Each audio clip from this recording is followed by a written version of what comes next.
Good, bro. I'm excited to see what's going to be happening today. How are you feeling? I'm doing fantastic, man. Of course, it's been for me, it's been a bit rocky during the double shifts. But you know what? The fact goes to Final 7.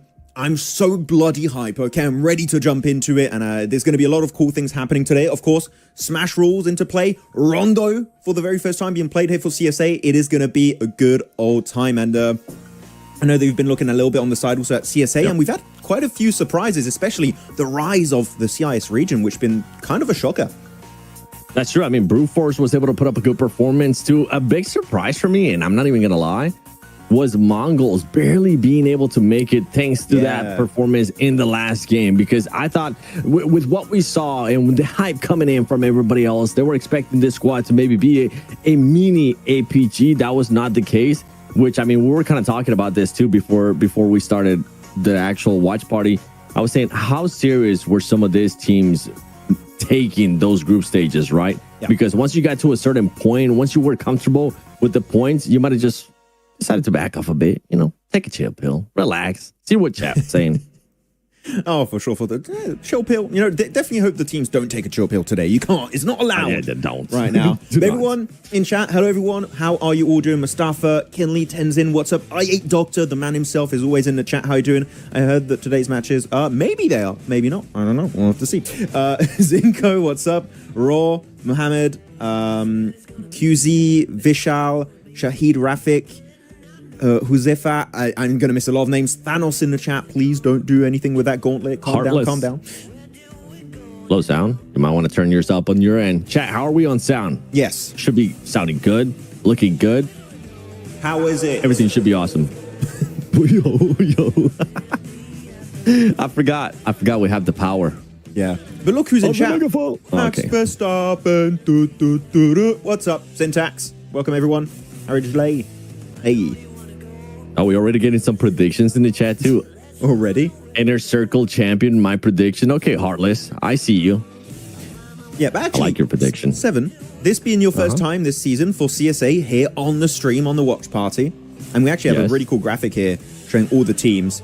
We're hiding Skyforce and Inner Circle, by the way, and I'm too lazy to move our camera. But which team are you hopeful for to do something? Maybe win the entire thing? Like, what are your teams you're paying attention to?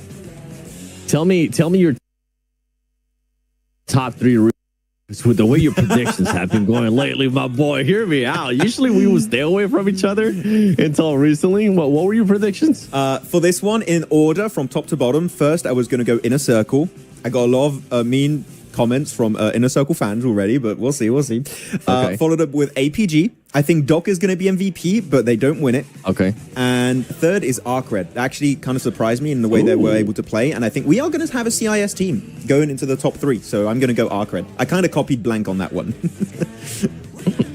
Okay. All right. Well, I feel like the first 2 are given to me, right? And this is stuff that you probably, I mean, from what we've talked about in the past, this is probably what you know too. I got Inner Circle as well winning instead of APG. I saw Blank had APG winning. By the way, I already knew your top 3, Max. I just wanted you to say it again. Oh, okay. Thanks. Second place, I have APG as well. Because I mean, it would be crazy not to have APG. And my third place has actually changed, bro, because before everything happened, right? Before we even got those group matches and all that fun stuff. Yeah. I had Hora, but I don't anymore. Okay. So who now? So now I have, and you might think this is wild, Skyforce. Scott? I want to see if Skyforce can actually step up to the playing field. I mean, they do have a good team. They do have our man Senator working on the background with the team too. So can you just repeat your top 3 real quick in order, just so I memorize it? Yeah, for sure. So Inner Circle, APG, our first 2 are the same and then I got Skyforce. I got a different one, third place. Let me turn on this light to see if it's not as dark on my end. Yeah, he's in the shadow realm, guys. But guys, in chat, before game 1 starts, again, it's going to be happening on Rondo. It's going to be hella hype. Who are you guys picking for your top 3? It can be in order, not in order, doesn't matter. I just want to see the names everyone are going to be paying attention to for our matches. I want them to type it in. Yo, chat, first place, second place, and third place, please. in order. Can you increase the sound? Guys, is the audio fine or not? The second time someone said to increase the sound. I think it's okay. I think that person is lying. But you know what? I'm not lying about the fact that Rondo's ready. Let's go. Game 1 underway. Ooh. Hell yeah, Rondo. I was a big hater when Rondo was coming in because Sandhawk was getting removed. Not anymore. This is my favorite map of all time when it comes down to esports, Max. I'm hoping we get Rondo twice next year. Bro, you were so against it when we knew this was going to be happening. I don't know what you're talking about. Hey, look how the turntables. 7 has given in to the Rondo goodness. And it's so good. It's such a good map. And I know some people are like, recall towers, not sure about it. But the map on itself, with also how the map works, and you have the emergency cover flares, etc., the new vehicles, the JS9 is amazing. All of that just adds up to a great competitive environment. And especially the fact that it's an 8x8 map. Compared to Sanhok, you know, Sanhok may be missed by some people. That person is not me, but this is definitely a lot more viable when it comes to having a 64-player lobby in esports, a lot more space to work with, and the rotates are just going to be even better, even smoother. As the plane is here, no double plane here, 7, that could normally happen, but that's not going to be the case on our first Rondo here for CSA. Okay. I'm with you in regards to I'm the one that misses Sandhawk. It would be fun to still have it on the playlist, but we're actually getting a bit of a hot drop here, and this is something that you and I were talking about. This I want to see it more. It's going to continue to happen more too, as Mad Bulls is going to just pretty much be winning this engagement versus ASI8. And is this considered a hot drop or not, Max? Because to me, it's considered a hot drop because they're fighting right away, right? But I know you have a different take with the hot drop. I don't think this is a hot drop because a hot drop for me is a 4v4, and if you lose it, you're just fully out of the game. This one is just purely a way for you to extend the lead and get some points early on. This, even if you lose the fight, you're going to get rezzed by your teammate that's camping. Did we just see Doc get pistoled by someone? I think we saw Dog just get gunned down by someone of brute force for a second. And even a Horror are going to be taking a fight. But yeah, so the fact that you have that possibility to res your entire team, I think doesn't really make it a hot drop itself. It's just, again, a way to extend the lead or get some more points early game while taking very minimal risk. Okay.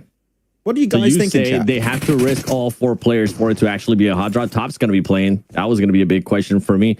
Doc, wait. Doc 4K? This team actually fully hot drop, bro.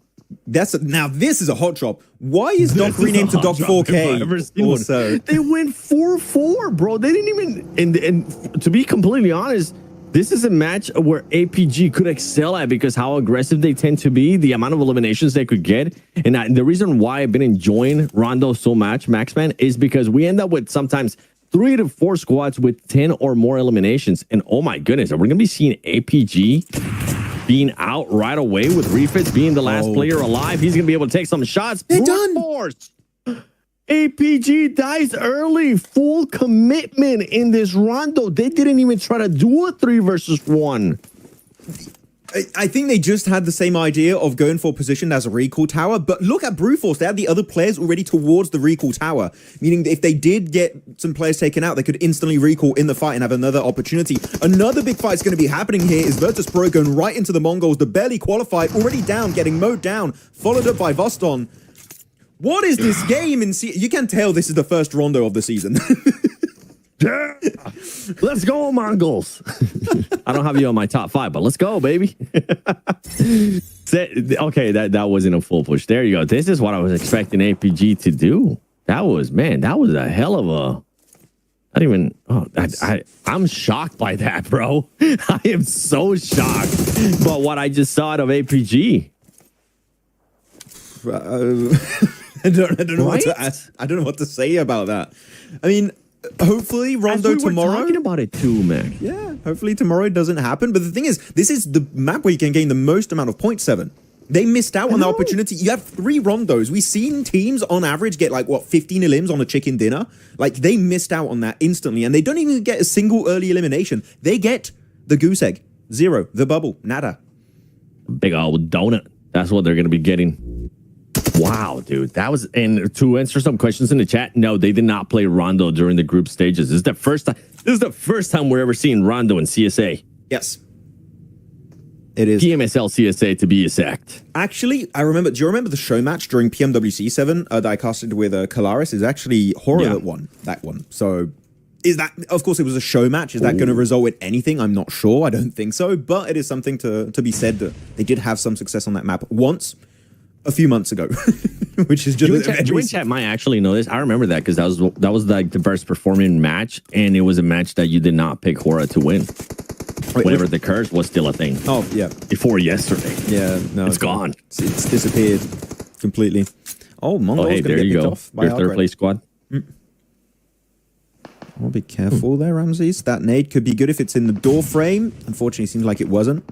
And Bad Boy also taken out. Bad Boy's a true MVP contenders, though, 7. Looking at a lot of the big names, Bad Boy, this guy was shredding it every single day. And if he can do it once again, genuinely, he could be one of the guys to take the MVP award this season, I think. Ooh. Okay. All right. I mean, I was hearing Black saying some of that stuff, too.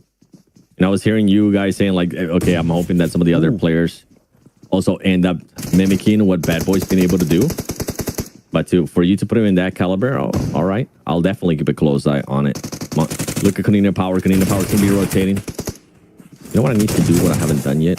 I haven't opened up the map feed. Let me open that up. The map feed's not working for me right now. They're working on fixing it. Oh, it's not? Yeah. Oh, okay. Oh, the GP28. Giro's on a tear right now, up to 3 eliminations. I mean, you said it, I've said it too, and I think we got to repeat it to the audience. Rondo's going to be one of those maps where we're going to be seeing some insane numbers from some squads, even if they end up getting eliminated early on. Like, look at Mongols right now, up to 6 eliminations. They currently have just 1 player left alive, which kind of sucks for them. But even if you exit here, even if you do get fully eliminated, 6 points, I'm not going to be mad at that for the first rondo ever. Yeah, and also, for example, look at what Kanina Power are doing. They send 3 players in this compound for third party to snatch away 3 eliminations. They go already 3 elims in this game, and they have a player that I don't have a map feed right now, but I'm telling you, he is camping a recall tower. He's going to recall his teammates if they lose anyone in this altercation. So yeah, again, it's just a way to farm eliminations early game while taking minimal risk. And I can tell you, the moment they go for the revive, after that point, when they only have 1 life left, they're just going to play it super safe from that point onwards. Okay, I just saw like I kind of got a closer look of that mini map on the top right hand side. And Kanina Power, they have most of their 4 players, if I'm not mistaken, there, because that is a recall tower where all these teams are at. So I think now they're just getting into a position where they were just not expecting to be having to take this fight. And some teams ended up actually committing more than just 3 players. They might have gone with the full team, with the full squad. Ooh, Falak goes down on the elimination feed to Kanina Power. Yeah, that was an unfortunate rotation from Inner Circle. Do keep in mind the recall towers, guys, does stay up until phase 4. Phase 4, moving forward, deactivated. You can't recall your teammates. So early game until phase 4 is really when you want to try and take these aggressive opportunities. Otherwise, you just can't go for the revive. Really big nade there, actually doing some significant damage through the window. Sure, has been spotted. Yeah. Use the numbers here. You got to use the numbers. Oh, he's still holding the grenade. Okay, I thought he was going to be able to actually somehow being able to clutch it up. Not going to happen, though. But for Mongols, 6 points, 6 eliminations. Not a bad way to start Rondo. At least it's not APG with 0. I'm sorry, APG. What do you mean, sorry? They should be sorry, not you. It's their fault. I'm sorry. And you have themselves to blame. I brought it up again. Someone in chat was saying that they didn't have a reaction from me about Wolves winning. I'm very happy to see NA finally do something, but they needed Coops. Coops is NA, and NA is nothing without Coops. Like, no, to be fair, the entire team did really well, and I think they played really well. According to the Smash rules, I think they played it perfectly on that final game on Erangel, so yes. Well played. Yes, agreed. I mean, now we have seen 2 PMSLs end via Smash Roll. I'm hoping it's going to continue to happen, and I'm hoping it's going to happen when we get to our final day. I was going to say to Sunday, but I just realized it's Monday today. To our Wednesday. It's weird to have a finals on a Wednesday. On a Monday. Wednesday. You said Wednesday as I was talking. I was like, oh, wait, I mean Monday. Wednesday? What day? Who day? Wednesday, yes. We will have the finals one day, Max, and that one day will be Wednesday. Still a few recalls. It is weird though, right? Yeah. I just realized that it's Monday and we're having a finals, like the first day of finals on a Monday is throwing me off. Like I woke up this morning, I was like, oh, it's Monday, it's fine. Like, wait, it's Monday. It's CSA finals. Like, oh my god, I need to get dressed and showered and everything. Got to get ready. I'm going to show the map feed real quick just so you guys can see what the hell is happening position-wise for these teams. It did shift towards the side of Longho and Fungtun. I'm going to have to get used to saying these compound names very quickly, as they're not as your typical compound names. And the shift is going to be heading... Is my map feed ahead? I think it is. Is it? I think I just spoiled everyone. I thought it was synced up. It's not synced. You got well. Yo, we're not synced up at all, brother. We just peeked into the future a little bit, guys. Just a little bit. It's fine. Don't worry. I'm a professional at what I do. This is how you're getting your predictions right, Max. You just have super advanced map feeds. I don't know what you're talking about. There you go. Should be fine. Finals on a weekday feels weird. I know. That's what I'm saying, real fake. I'm glad I'm not the only one. And we found out there's a new day of the week. Wednesday and Monday combined. One day. Do you say Wednesday or one day? I said Wednesday. It's even worse. No, we can never let this go. We can never let this yeah. Actually, you've covered a lot more Rondo recently in esports because we haven't had it during CSA. Ask me away, brother. I love it. Has the EMP zone been impactful in any way? Has it like been really a hindrance to anyone or not really? None that we have seen. None that I got a chance to see from Americas. Okay. One thing, though, that I did get a chance to see in Americas that some players were using was that explosive bow, baby. Hell yeah. I mean, Sook made it meta, you know. No, but actually, they weren't using it. So this is the thing, though, Max. They weren't using it against other teams. They were using it to terraform. Oh, I mean, I saw D+ do that actually in Korea, so definitely possible. Yeah. Yeah, and I really like that aspect of it. I mean, they could still end up using it, you know, for backup and maybe being able to pin down a team and whatnot. Mm-hmm. But I really enjoy the terraforming use for that. Yeah. Continue to have a mortar. Jeez. If they add mortar to the game, this is going to be so broken on Rondo. It's going to be so good. Love to see it. Igo versus Pro versus Regicide is going to be happening. A few eliminations coming out. So currently, look how many elims have been secured already. 7, 6, 6, 5, 5, 3, 3. And we're just like, we're in phase 3 of this game. Again, this is to highlight, if you guys have not seen Rondo played in esports that much in the chat, the points are really just insanely increased that you can gain on average on this map compared to your Angles and Miramars and Sanox, the old map that was replacing it. So, Regicide going to be going up against VIP too. Oh, come on, you got to be able to hit those. Oh, you do end up hitting those, Pink Man. Oh, he didn't end up hitting it with the nade, but he got him there with a... Oh, can this hit too? A little bit too short. 4 versus 2? Is this a legit 4 versus 2? Oh, no, Pink Man's getting the off angle. I'm seeing it now. But it's an off angle from... It's not really an off angle, actually. It's in the same position of Senior and Roshan. So actually, their backside on the building is safe. But they're getting third-partied by another team, and I believe that is I8 currently taking a shot. So they're going to be completely pincered, forced back into the building by I8. Aragon actually going to be knocked by Iron. That's a big one. But I don't believe Regicide have nades anymore, so they have to push it with the nades, with the shotgun, sorry, to try and actually get that 2v3. For I8, I mean, you're not going to end up committing at all. So this fight's going to continue on. Malloy is going to be able to get one knock. VP trying to make sure they finish this off. And they were able to at least get 3 players there. Last player is going to back off. We saw him get in the vehicle so quick. He's like, I'm going to go to the recall tower, boys. We'll be back. We'll be absolutely back. We'll come back with a full team. APG was the first team to die. They're all the way down on the leaderboard. So, yeah. That was a bit unfortunate. Again, first Rondo. I think that's going to be fixed moving forward. But unfortunately for APG, didn't quite work out. The game plan was just not there right now. I8, I'm seeing currently, I'm going to show the map feed, though, is now synced up. I worked on it. I synced it up, guys. Dead center of the circle. And when you have a central position that's just surrounded by flat terrain, which is the case currently for I8, it is very easy to defend if one team crashes you. The main issue we see occur many times, 7, is that many teams understand one crashes are happening. We're going to just add up to that, and we're going to commit to another crash, and then third parties just keep happening. I8, if you're good at zoning right here, they could get himself minimum a top 3, but again, do you have the resources to fight 1, 2, 3 teams all at once in that position? That's the question that has to be answered. I appreciate for I8 that they are not going to be doing an insane split here. That's something that throughout PMSLs, a lot of people have been struggling with. Certain teams just overextend their 2-2 splits, 3-1 splits, whatever the case might be, and they're not able to regroup just in time. I see Gonna be getting an elimination right there. And just to remind everybody, this is the watch party, all right? We're gonna be having some fun here. Yeah. We're not gonna be seeing us like when we are super serious at global events. We'll be serious when we have to, though. When we have some really cool moments especially towards day 3. Yeah, for sure. Yeah. And cool finishes here.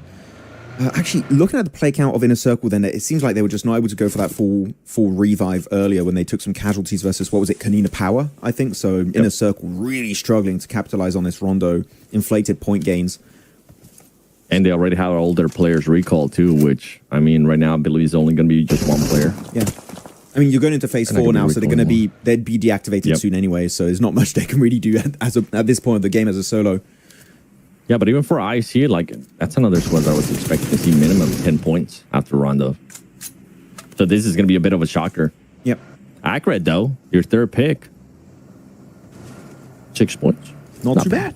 Not bad at all. Lost a player, but we're going to get to the big portion of this game now. Teams are going to have to start committing to breaches. You don't have enough POIs in this circle to actually hold on to. Arcred actually going to be going for a big altercation with Kanina Power. And it seemed like also Kanina Power fighting on 2 fronts, fighting 2 teams at once in their position. Noki almost being spotted and taken out of this game. Luckily enough, we'll be able to tank those bullets like a champ. But he's getting chased, and he can't tank that JS9. And that is game over for game 1 here for Inner Circle, only getting 1 point for their troubles. Noki, why? I thought he was going to pull some type of PMWC magic right there and go up against Alpha 7, scared us a little bit. That was such a beautiful play. I'll never forget about that. Hopefully, he'll be able to duplicate it here in PMSL CSA with some of the other squads. Meanwhile, though, Mad Bull's running around, driving around, trying to find this player from 4YR. You can spot him now. You know he's definitely there. There you go. Nobody gets knocked, too. Goes back to your regular schedule.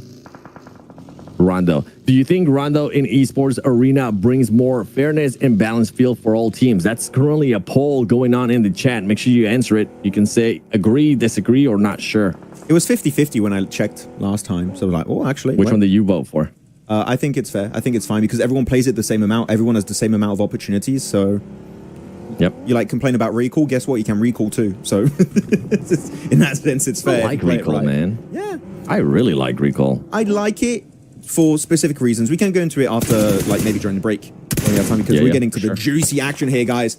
Going into this game. You know what? On this circle shift, I think we can do a prediction. Chat, everyone in the comments, tell us which team do you think will be getting the chicken dinner on this match. You still have a lot of the big teams happening on the East. A lot of CIS teams still alive in this match, really capitalizing on the potential point gains of Rondo.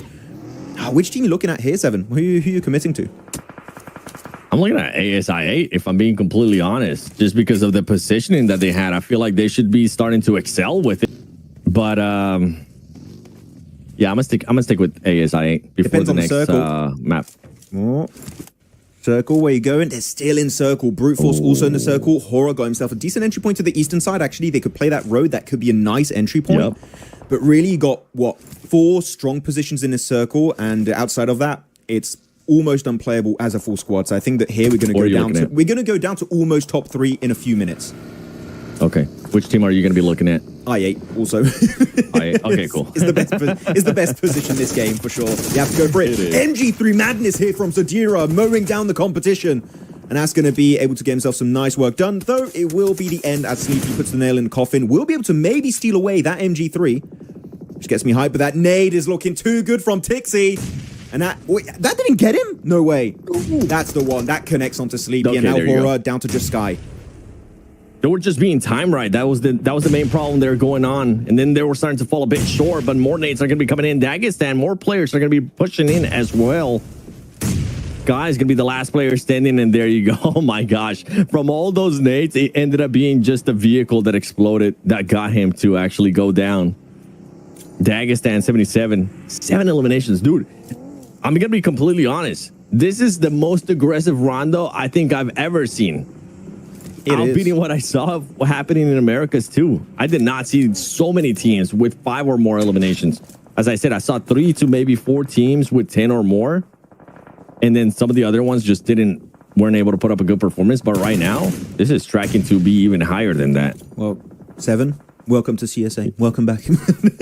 Now, this is the CSA we know and love. Here we go. Virtus Pro going to be taken out of this game. And already we're starting to see teams losing just so many players. But I8, the fact they still maintain all their players has me hyped. But one other thing that I'm excited about I8 this game, 7, they've only got one elim, which I know is like, well, that's not good. Well, actually, yes, that means they still have a ton of resources. They have the ammo, their vest, their helmet should still be in a very healthy condition.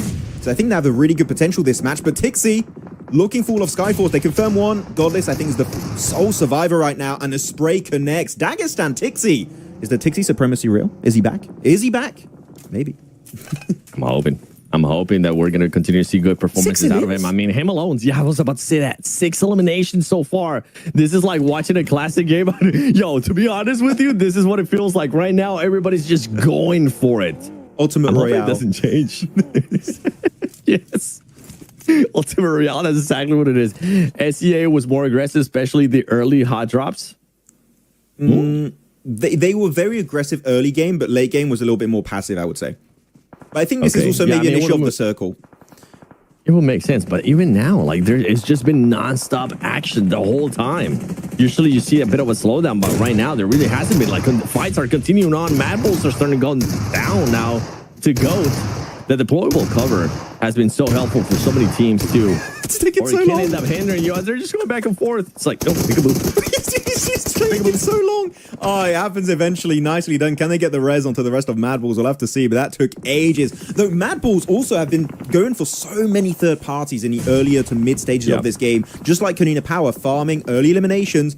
Though, yeah, you can't afford to lose Lemon or Tulik in this game. If you want to have a chance versus I8, you need all your players back up. Look at Huzaifa actually scouting outside of the building. I think they know next circle, we have to leave this compound. They're just getting information early on. And Huzaifa, again, as the new IGL, willing to play more aggressive compared to Uzum in spring. I think that here they're going to go for a big send it play the moment this compound 7 is just not in circle. Like, that is the new I8 we've seen during the group stage. Yeah, the thing too is that they're going to be doing it with 3 players. And you were talking about them being more aggressive. I'm actually not liking how many eliminations they have so far because of the placement that they have throughout this whole match. I thought that we're going to be able to pick up at least minimum 5 eliminations right now. But Crypto is going to start picking up some knocks here and there. Oh my goodness, they're just running at Mad Bulls and Kanina Power too. You asked for it, 7. He's like, oh, we want to see more eliminations. Yes. Starts picking up everything. Nice to see Crypto also being more aggressive this season. It's been working out just fine. Crypto gets 1, Huzaifa gets 1 too. Actually, one question I have for I8 that I currently don't see, do they have a car or do they have like a ton of emergency cover flares? Because you're going to need some way to get the hell out of this compound. And by foot, it's not going to be easy when at this point you have a lot of off angles that are just making that transition very unsafe. Oh, they have cars. There you go. They got vehicles. They also have a buggy as well. The main thing I want you to keep an eye on is the amount of utility they're going to have because they really haven't done any much rotations. They haven't moved around that much. They haven't had that many engagements either. So I think the big problem will come down to utility smokes and also grenades. We've been seeing grenades being able to utilize just to terraform once again, to make a little crater and just move their way up towards the circle. So that's going to be the main problem, at least for ASI8. How much utility do you actually have? I mean, hopefully a lot. I don't think they didn't have to waste any on teams around them. Maybe they're going to have to use some to fight Mad Bulls in the distance. You can see Tixi, though, getting pushed against that tree, and he's just going to get completely battered in that engagement. And the thing is, this position that Dagestan have is good until teams get too close, because as we saw with Horror earlier, 7, you just get naded to hell and back. It's such an easy nade spot. And here you go, Brute Force. They have 1, 2 nades coming in with the Molotov. Shifu getting a great knock, but unfortunately, as he's a solo, that's the end of the line. 11 elims for Brute Force. Again, maintaining that consistency we saw during the group stage. Yeah, and if you're Alcatsia here, you're looking to see if maybe you can finish off some of the players from Brute Force because it will just open up such a massive area for them. But I think due to the terrain, they're not even going to try. Meanwhile, ASI8, they only got 2 max. It wasn't up to 5. I was really expecting more. Maybe they peaked a bit too much there. I think they committed too hard onto Mad Bulls. They could have stayed in the circle. Crypto's still alive, though. Yeah. I'm going to show the map feed Crypto before anything big happens here. If you guys want to do a new prediction, who you think's going to be winning, you got Brute Force, Alcadzia, Mad Bulls, and 2 players of I8. Our pick of I8 is still alive. Do we change? Are we weak-minded and change the pick now? Are we changing our pick? I'm asking. You can say no. Because Brute Force is the obvious pick. I'm just saying. Chat, I'm giving you this one for free. That's a freebie. Rock, paper, scissors. All right, ready? Okay. In 3, 2, 1, you say rock, paper, scissors. Okay. Rock, paper, scissors, shoot, paper. Scissor. Okay. Oh, okay. All right. So now you get to decide. Are we switching our pick? Yes or no? No. Because I'm liking Al Qadsiya.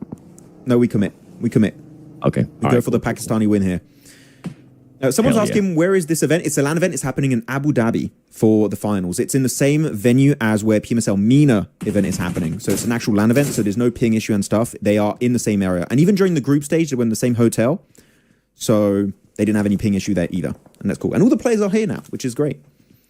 Yeah, players are flipping off each other in the hallway. You saw that video, right? No, I didn't see that video. What was that? What? Oh, what was that video? It's so good. It was. I think it was from an exclusive from one of the pages, East Asia, if I'm not mistaken.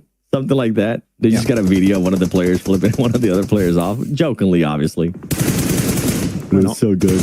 Oh, there you go. Farland's going to go down. Crypto. Do you still have a vehicle? Yeah, he does. He does. Okay. Where's he going to go, though? I don't think he's surviving this. He crashes in the wall. Oh. I think he's waiting. I think he was trying to trick him. There you go. He's going to start going. He's going to get picked apart. There goes our pick, Max. Yeah, not honestly, if I have to be nitpicky here, not really happy with ASI 8. I thought they were going to be able to do a bit more too, due to their positioning earlier in the match. Yeah. The aggressiveness was maybe a bit too much whenever they did get aggressive. And at the time they got aggressive too, they only had 3 players. It's not like they had their full squad, so that was a bit of a downturn of events. Meanwhile, Qadsiya is going to have to defend against Brute Force. Brute Force going down, getting one of their players eliminated. This is looking good for Al Qadsiya so far. Can they recover, though, as they only have just 1 player left? And meanwhile, Mad Bull's now going for that third party. I'm actually really surprised that Brute Force was so adamant on full sending it onto Al Qadsiya, because you're making yourself vulnerable to a third party, which is literally what we're witnessing happening right now in front of our very eyes. And there they go down to just a duo. So 2v3, 15 eliminations over to Mad Bull, maybe looking for a 17 elimination chicken dinner. Maybe Brute Force can get himself an 18 elimination chicken dinner, but here Sonic over that ridge with the S12K is going to dip, not looking to take that fight. And they do have circle control, so they're going to take it slow, wait for Mad Bulls to push out. But Mad Bulls here, they have the utility, and I think Slonic knew those nades were coming in, so instantly going to reposition. Smart play. Slonic, I thought he was just going to start blasting there with the shotgun that he had. Smarter play, though. Nade's going to be coming in. That might be able to connect. Oh, I think he got oversent a bit too much. He's also going to be within nade range, though. He needs to be careful. He's going to be looking at Apex. Look, he just barely survived that one. Hopefully the next one's going to be sent over his head. He's going to be able to heal up too. They're going to be going, oh, and he wins that engagement too. He wins that 1v1. Going to get the elimination too. Going to be making an opening here for Brute Force. Whoa! Can't then find the rest of the players though, as he barely survives that. Is this one going to hit before he heals up? Oh, you know, he doesn't even hit him. He's fine. He's lucky. Pusher still, I think you heard the pin, going to be chucked. Slonic! Pusher is just holding the 1v2 here, but he does fall. Eventually, the 1-on-1 trade-off happens, and now it's down to the 1v1. Slonic versus Tulika. I don't believe the revive is going to be coming on through here, but he still has 3 nades. So many nades being used in this game, 7. It's crazy what's happening. But Slonic, the nade comes in, does a nice amount of damage, down to a third, but the follow-up nade is there. I don't think he has time to go for the first aid, but it doesn't make it behind that emergency cover flare, and he has to move, and he will try and go for the res. I think it might connect, it might work out. It might end up working out because Tulika is just currently so focused on the other deployable cover that he didn't even get a chance to see him. And now this extra time that he allows them is going to just be too much. Yeah, the numbers that weren't there for his advantage. 2v1. Brute Force comes out on top, and I can't wait to see that match ranking. I want to see how many teams ended up with a certain amount of eliminations, because it was absurd how much action we got here in the first round of PMSL CSA full split. Man, that was insanely aggressive. Yeah, I think we got multiple double-digit elimination games for some of these teams. Oh yeah, for sure. Again, this is a prime example, chat, of Rondo and esports being so inflated in terms of elimination points you can gather. Like, you can get it from the early, mid-game, late-game stage. You can get so many elims. You can literally see record point games that we've never seen before in PUBG Mobile Esport on this map. The recall tower changes the entire dynamic of how this game works in a competitive aspect. But yeah, Brute Force, well done. And when Blank doesn't pick them, they actually get a win. So it's not, the curse is not real for him. Yeah, he kept picking them, and then they would just do the biggest fumble ever, like an absolutely massive throw. We'll just toss it up till it happens. Okay, when you pick them and it doesn't go your way, then it's a curse. When anybody else does it, It's it just happens. Unlucky. Very, very unlucky. I like that venue, by the way. That venue looks sick, man. It is very cool. What ended up surprising you there in that first rondo? APG hot drop going out early. Like that was the one that showed to me there wasn't really a game plan from the get-go. And again, this is the main issue we're talking about, chat, is that we didn't have Rondo get played during the group stage, meaning that they maybe didn't sort out the hot drop situation early on. If this keeps happening day 2, day 3, I think that's going to be a real big issue because you're losing literally the most inflated point map of this map rotation. So you want to make sure to fix that if possible. But that's the biggest surprise for me. What about you, chat, and Seven? What do you think? Yeah, I'm with you. I think APG, I think when we both realized that they sent all their squads, we were like, wait, they might actually end up getting kicked out very early on, getting eliminated very early on, and it happened. That was a massive surprise for me. I'm seeing some of the other stuff there from the chat. Dear casters, have you watched PMSD? Yes, we have. Max got all the predictions right. And he didn't even get a chance to watch the finals because he was busy doing 2 PMSLs. Yes, I was unfortunate. But I'll rewatch it. I'll rewatch in preparation because we need to know what Orangutan is going to bring to the table for PMGC. And also they're playing in the gauntlet. So I don't want to hype this up too much, but there's a chance we could see Orangutan in the PMGC finals with how they were playing. So I think there's a very high chance, Max. You know what? I know Aru. I talked with Ari a little bit in the case. He's a homie. I like Aru. I'm telling you, he's definitely watching Indian players. Yeah, he's watching CSA right now. He's been like, he's taking notes. He's like, okay, these guys, they're going to be a bit of an issue. How are we going to prepare? Okay, he knows what's coming up. And you're going to need to prepare when you go against like these super strong CSA teams. I really like their strategies. I think there was one play yesterday that I just didn't like. And I wish that could go back. If you're watching this, any player from OG, I would want to know why in one of the angles they decided to just make a blind push down the middle without any scouting. It seemed like they just weren't able to adjust to what happened, or maybe they were in a fight before. I was just seeing whatever everybody else got a chance to see. I think there was a little bit more to it. But besides that, man, I really like the way that they end up playing and the way that they were able to kind of position themselves too, the consistency that they were able to showcase too. I think if they fix some things here and there, Max, they for sure will end up being in the grand finals. For sure. Because it is a bit of a toss-up. But this season, I feel like, is just such a big toss-up with a lot of the other teams. It is. Like, genuinely, I haven't been this hyped for PMGC from the group stage, like, for now. And we don't even know all the teams that qualified, and I'm already like, okay, this is going to be a great season. So that's why I'm hoping we get the best of CSA teams to make it, because CSA, we have 6 teams that can qualify. Just to do a quick explanation here, by the way, MVP of the game, Caprice from Brute Force, well played, 8 elims. 8 elims, bro. And you're going to see this every Rondo game, Seven. That's the worst. It's just going to keep happening time and time and time again. It's going to be wild. That's not the worst. What do you mean? I absolutely love it. This is the reason why this is now my favorite map of all time in PUBG Mobile Esports. Okay, my favorite is still Erangel. Cool. I think you're going kind of crazy right now on this. I mean, my favorite used to be Sandhawk, brother. You got to remember, I love the madness. You know what? That's an improvement. The crazy thing, though, is I feel like now we have removed the madness on Sandhawk, and now we have the madness of Rondo, which allows for more crazier changes because of that recall option. You're going to see a lot of variety on this map. It's going to be fun. Yeah. I believe match ranking. So this is basically your leaderboards right now. First place is going to be Brute Force with the 28 points. And look how inflated it is towards the top. 28, 21, 13, 10, and then it drops down quite rapidly. But even then, the average is like, what, 6-5 points, which is a good average on an Erangel or Miramar. And then as we see at the bottom, for Yonko, APG, Horror, Inner Circle. So the big 3 of last season, Seven, getting a horrendous start. And the other teams at the top already getting a huge gap created in game 1 alone. That is scary for 3-day finals. Yeah, I mean, Brute Force 28 points, Mad Bulls 21. We ended up actually having 3 teams with 10 or more. So that's nice. But yeah, ASI 8, I wanted to see even more. I feel like that squad could have been up there too within the top 3 in regards to just full points. But yeah, big shocker on that second page. APG, Hora, Inner Circle too. I keep wanting to say IC, and I think I'm going to end up saying it at one point, Max. It's going to happen. I don't like that. You know what I almost keep saying whenever I see the players? I almost want to say the previous name. 4 Thrives. Yeah.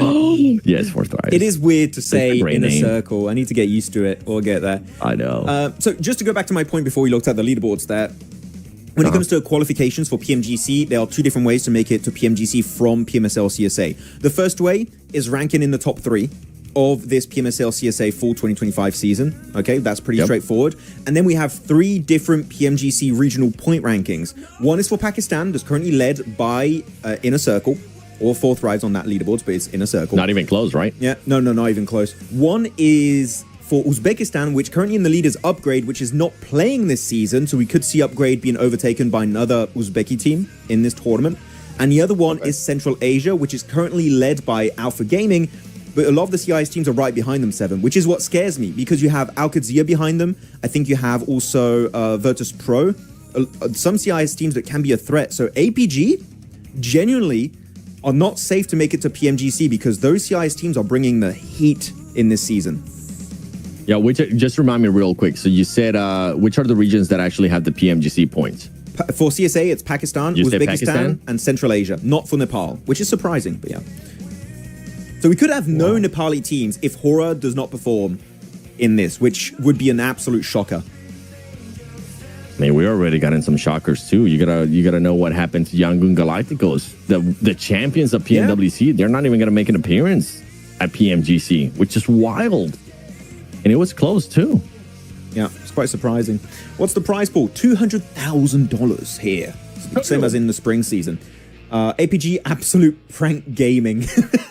On the Absolute Prank on Rondo. That's true. I like that name. Shall we call them that? Absolute Prank Gaming.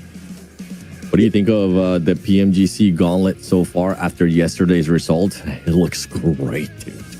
Yeah. I'm excited for it. The amount of teams, the amount of heavy top teams too already in there are disgusting. I can't wait to see what's going to look like after we're done with this week, because we have the finals for CSA, which obviously we're doing now.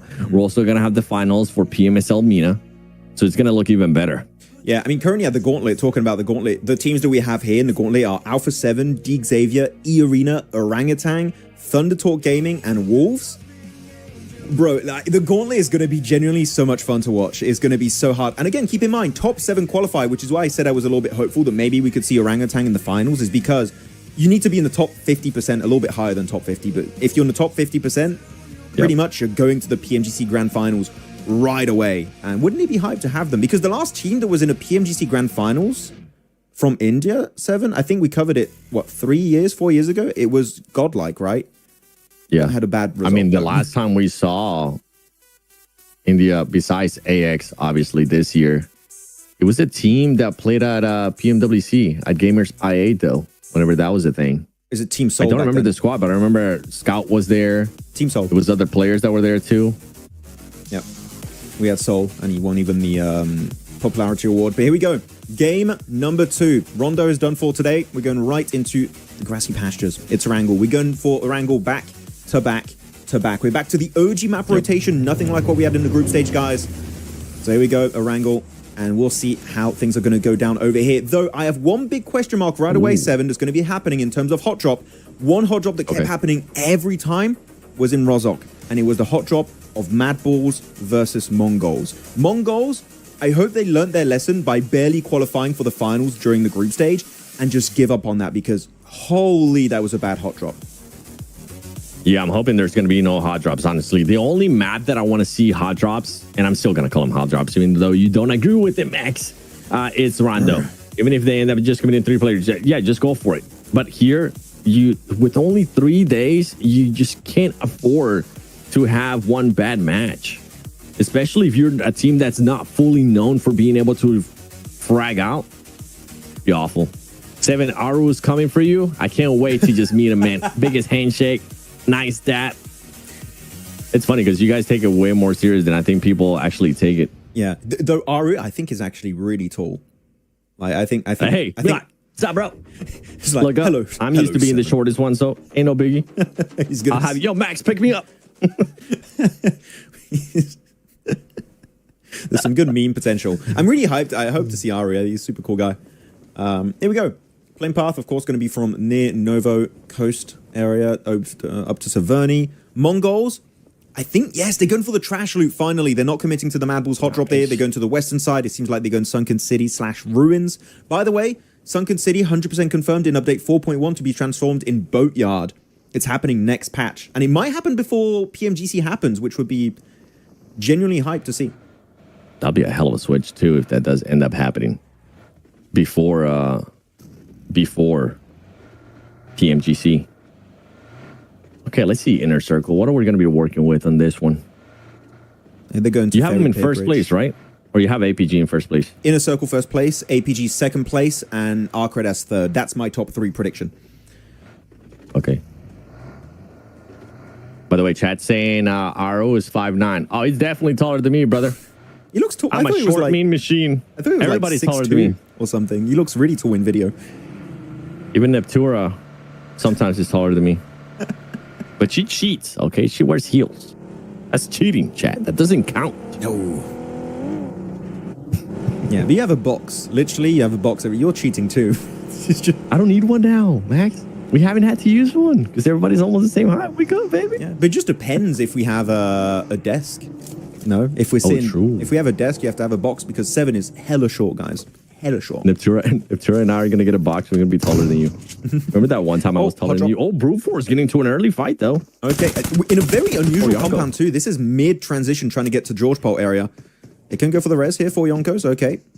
Kaido's been knocked. I think it's just one player, Max. I think it's just one player from Brute Force getting caught out. It is. Are Brute Force going to go loot and try and come back to assist? Because they're still in the car. Look at the minimap. They're crossing that bridge area. They're making it over. Oh, they're coming. Oh, they're coming in hot, too. Oh, yo, for Yonko, you might want to get rid of this player quickly because Brute Force is coming in hot, and Brute Force now getting some extra knocks. Tama's going to be coming in, rushing down. More players are going to have to adjust here. Now Brute Force on the offensive, wanting to get into early engagements. Max, they still think it's Rondo. You don't have a recall tower anymore, lads. Okay, got to try and win this one quickly. Grab the car, but now all of Brute Force are joining up. The 4v4 fight is going to be going down, and there you go. The pump is hitting hard on the 4 Yonkos. It seems like everyone's just going to get decimated. Brute Force not even taking any big damage here, 7, it seems. And 4 Yonkos, you can see, just have no response. They're like, what do we do? We did not expect to have the entire team push us. Literally phase 1, pretty good camp there above that staircase. Wait, they ended up getting 2 players. This is not good, though, for Brute Force because now you're going to end up losing 2 players right there unnecessarily. And for Yonko, you could have cleared out that player easily and probably stopped Brute Force from making an even push on you guys. But the fact that they took so long just to go up against one player allow Brute Force to, you know what, we don't want that player to end up dying. They ended up sending the whole team. But now it's going to be a 2v1 for Yonko. Going to be seeing if he can maybe find somebody on the jump. He's not going to be able to. And he doesn't have any, he does have some heals, but just not going to be enough to fully heal. He's trying to bait with the sound cues, I think, right now. M4 still no more bullets in his shotgun currently. Did loot an extra 2 through the window, but getting pumped to the face, and that's going to be Brute Force to win that fight. Can you call it a win? They do get 4 points, but they do lose 2 players, so instantly their chance of a win, 7, is like down the drain. Yeah, Brute Force, you had a 28-point match earlier, just happened. I feel like this would have been the base case scenario for them. Top 5, back it up with some of the eliminations, and make sure you're still there in the contender. And now you end up losing 2 players. You do end up with 4 elims, which is nice, but just handicapping yourself. So early on, too. Like, sacrifice. In those situations, Max, this is when I would say sacrifice that 1 player. This early on. Yeah, no, you're right. I was thinking of like, is there a way to save him? But it's literally the worst building because it's so open around it. Like, just by pushing in, you're taking a risk. They got lucky they were able to make it in the first place, in my opinion, because the fight didn't end. But I'm surprised that we didn't see them commit knowing it was just a solo initially. And they're like, oh, wait, it's just a solo, full send it, just overwhelm him because he couldn't loot that much, right? And they didn't take it, slowed it down, allowing Brute Force to loot up in Northern George Pole, get into the cars, then rotate back in. I think that was definitely a big fumble on their side. Yeah, and that's something that the reason why I'm bringing this up too is because when you go to globals, you'll end up seeing teams sacrificing that 1 player. If anything, a team wouldn't have fully pushed like Brute Force ended up doing. They would have just set up around it and see if they can maybe get a cheeky elimination, which wasn't the case. They just fully send it. End up with 4 elims, only 2 players left alive. Brute Force looking to see if they can maybe maintain that first place after match number 2. And meanwhile, with this circle that we're going to be getting with, we end up in some just Naya fields. Where do you think it's going to go, Max? It could. I mean, you know, when I see Yasnaya circles, I'm like instantly thinking horror. Dude, yes. Horror, like that's their drop location upgrade. They're not qualified in the fall season. They were there in spring. They would be in a real pain. This time around, they don't have to contest their hot drop on the city of Yasnaya Polyana. They don't have to share the loot. So Horror are going to be completely fine on this one. Though I'm looking at the Western Bridge on the minimap. Look at that. Inner Circle usually don't gatekeep versus APG. They're usually a very passive bridge team. Yeah. And it seems like here they're going to be moving Inner Circle. APG will be able to get himself a very easy rotation into the circle. Zakadzia, pre-pod, finds one out of nowhere. Yeah, Skyforce. They're going to end up losing one of the players there. A team that I wanted to see in top 3. I think that would be a hell of a shocker, too. If that team doesn't end up being in top 3. Alcazia. I mean, they have pre-pod. They have a lot of experience here as well for this squad. They could end up surprising mini squads. And I mean, you said it earlier, too. We've had some CIS teams being a bit of a surprise. Let's answer some stuff from the chat. Yeah. What's going on with APG? Nothing. They just got eliminated very early on in Rondo. They ended up with 0 points. And Rondo is a match, especially the first match ever. You don't want to get eliminated that early on. If not, it will look like this in the leaderboard. You'll end up looking like you're having just an awful day. Don't worry, though. It's just a second match. Yeah. What happened to APG? Rondo happened to APG. That's all you have to say. Rondo hot drop. I actually have a question for chat here. I'm quite curious to see the audience reaction to this. For those who watched spring and now are watching also the full season, do you guys think, like me, because this is what I believe, the lobby is a lot closer in terms of skill level? I feel like there's a lot of teams contending for the top as compared to spring. APG were flexing, Horror were flexing, Inner Circle were flexing back then as 4 Thrives. I feel like now it's a lot more uncertain as to who's going to be in the top 3. Of course, we have our predictions still with some of those big teams, but it's a lot closer, chat. So what do you guys think? Yes, no? What are we thinking? Maybe? Not sure? I don't know what your take on that would be, Seven, but that's my genuine opinion that it is super close currently in this region. No, I fully agree. I fully agree with you. In this region and other regions as well. I mean, look what happened yesterday in PMSL Americas. It wasn't Brazil winning anymore. It was actually a North American team, which is awesome. Crazy. Last time it was Knights, no? Like years ago. Long time ago, dude. 2021. And instead, I don't even, to be completely honest with you, it's been so long that I don't even remember who was the last team that actually ended up winning Americas or like PMSL Americas from North America. Oh, there you go, Falak. Gonna finish off GOAT. Killer John's gonna be on the horizon, though. Naki, don't get surprised. Cannot afford to lose any players at this stage. Yeah, you got a free compound northwest of you. Just play there. You know, you don't have to go for these weird splits near shelter. It's a bit risky. You never know what's in shelter itself. So it seemed like people are mostly saying yes, super close this time around. I agree, yes. Hard to pick nowadays. I agree. So it seems like chat is on a similar kind of wavelength that this region is definitely tougher, which is cool. Like CIS, after seeing what happened to Team Spirit in Spring 7, that was tough to look at. But CIS now, they're bringing the heat. As Horror versus I8, ooh, don't go for that. Oh, they're going for it, it seems. Oh, they're going for it. And it's going to be against ASIA too. ASIA already losing 2. At least getting 1 knock, 1 confirm as well. Horror looking to react to this. Meanwhile, Casanova trying to go on that angle. Just staying a little bit behind, but Sleepy getting some more knocks there. Okay, this is when you might want to disengage that last player, Casanova. I think you kind of know that it might be a toss-up here. There's way too many players. Just wait long enough because he's not there within the compound, or Crypto could end up doing something crazy here. Yeah, he got caught. Oh, man. I actually liked what Crypto was trying to do, playing on that wall, because Casanova could have an angle to actually help him stay alive for a little bit longer. Big headshot there from Sleepy. The long-range god here. Can he connect it one more time? Oh, not quite. Nice try, though. That was a really sick headshot. But there's no recall towers. No res. Sorry. Oh. Casanova's taking shots. He doesn't give a damn. Casanova, you're the last player, bro. Aw, and he's gone. No way, SIA. This is not what's supposed to happen. It's fine. We still have 2 other Pakistani teams here, so okay, trust the process. We have Regicide, we have Inner Circle. Still a chance. APG taking a fight. Not the one being eliminated this game. Seems like Erangel, they're used to it. They know what to expect. And they're going to be taking a big fight for themselves on the eastern side of prison currently. I have a question for you, since you were being able to watch the games a little bit closer too, even though it was 3 days. Yes. Do you see docking or not as much? The docking docketing thing anymore. The dockening still happenings. Still happenings. It is? The dockening still happenings. Currently. No, it still goes down. And actually, he got a few of his teammates knocked because I think he was asking them to revive him, and he would get them in a really bad spot. And because they tried to force the dock res, they would lose an extra teammate for no reason. Whereas going back to your point earlier, sometimes it's fine to just sacrifice a player, especially if it's an IGL. Yeah. Just like they can steal IGL from the grave. It's okay. I still stick to this opinion. I think you really cost them PMWC. Sometimes when he ended up getting knocked over and over again. No, it was just one match. It's one match that I have in mind in Erangel.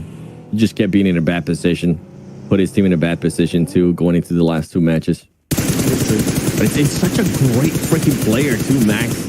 I think that's what like pisses me off in a way. The Doc is so good, maybe the best player in my eyes right now for PUBG Mobile.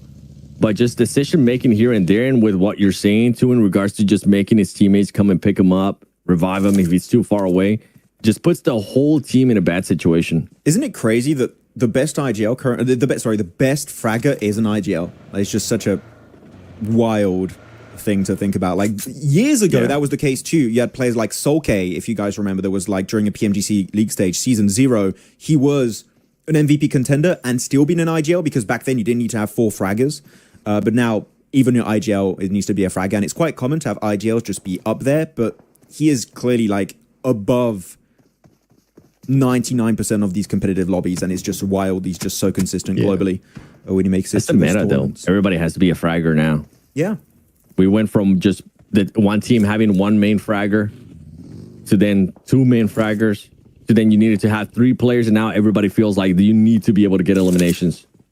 And I think that's why we're kind of so high up on Inner Circle, at least from my perspective, because that team, I mean, we've been able to see teams, we've been able to see matches from Inner Circle where everybody's able to pop off. Naki putting up great performances, even during group stages too. P24, IQ, Falak, I mean, we don't even have to say his name. It's already expected. I'm actually asking a question. I'm asking if we're going to have Malta in esports. I was curious. I'm very excited to see. Are we going to have Malta in esports? Maybe. It would be fun to see. Ooh, maybe. Fun. Yeah. I mean, I love the Malta. I think the aim feature is a little bit too broken. You give that to like Falak, to Doc, to Sook. I'm thinking in particular, man, they're going to squad wipe with it. If I can squad wipe with the Mortar, they definitely can do it too. I'm going to show the map feed real quick so we can have an idea while not much is happening here towards Mansion area. This is down to circle luck, realistically. If you get the circle, if it goes to Heaven, which is where Dagestan are playing, they have a great opportunity to make top 5 minimum on this one. It's still in circle. You only have Heaven. The ridge is up north of Mansion and Mansion itself and a few southern compounds. So all those southern teams there, Inner Circle, APG, Al-Qadsia, they need to just full send it 7, and they're going to have to breach. We're going to lose a lot of teams on this rotation. A lot of teams. I mean, now I see they've been going behind this whole match. Like, they've been taking a long time to just get within the circle, and now it kind of doesn't end up going their way.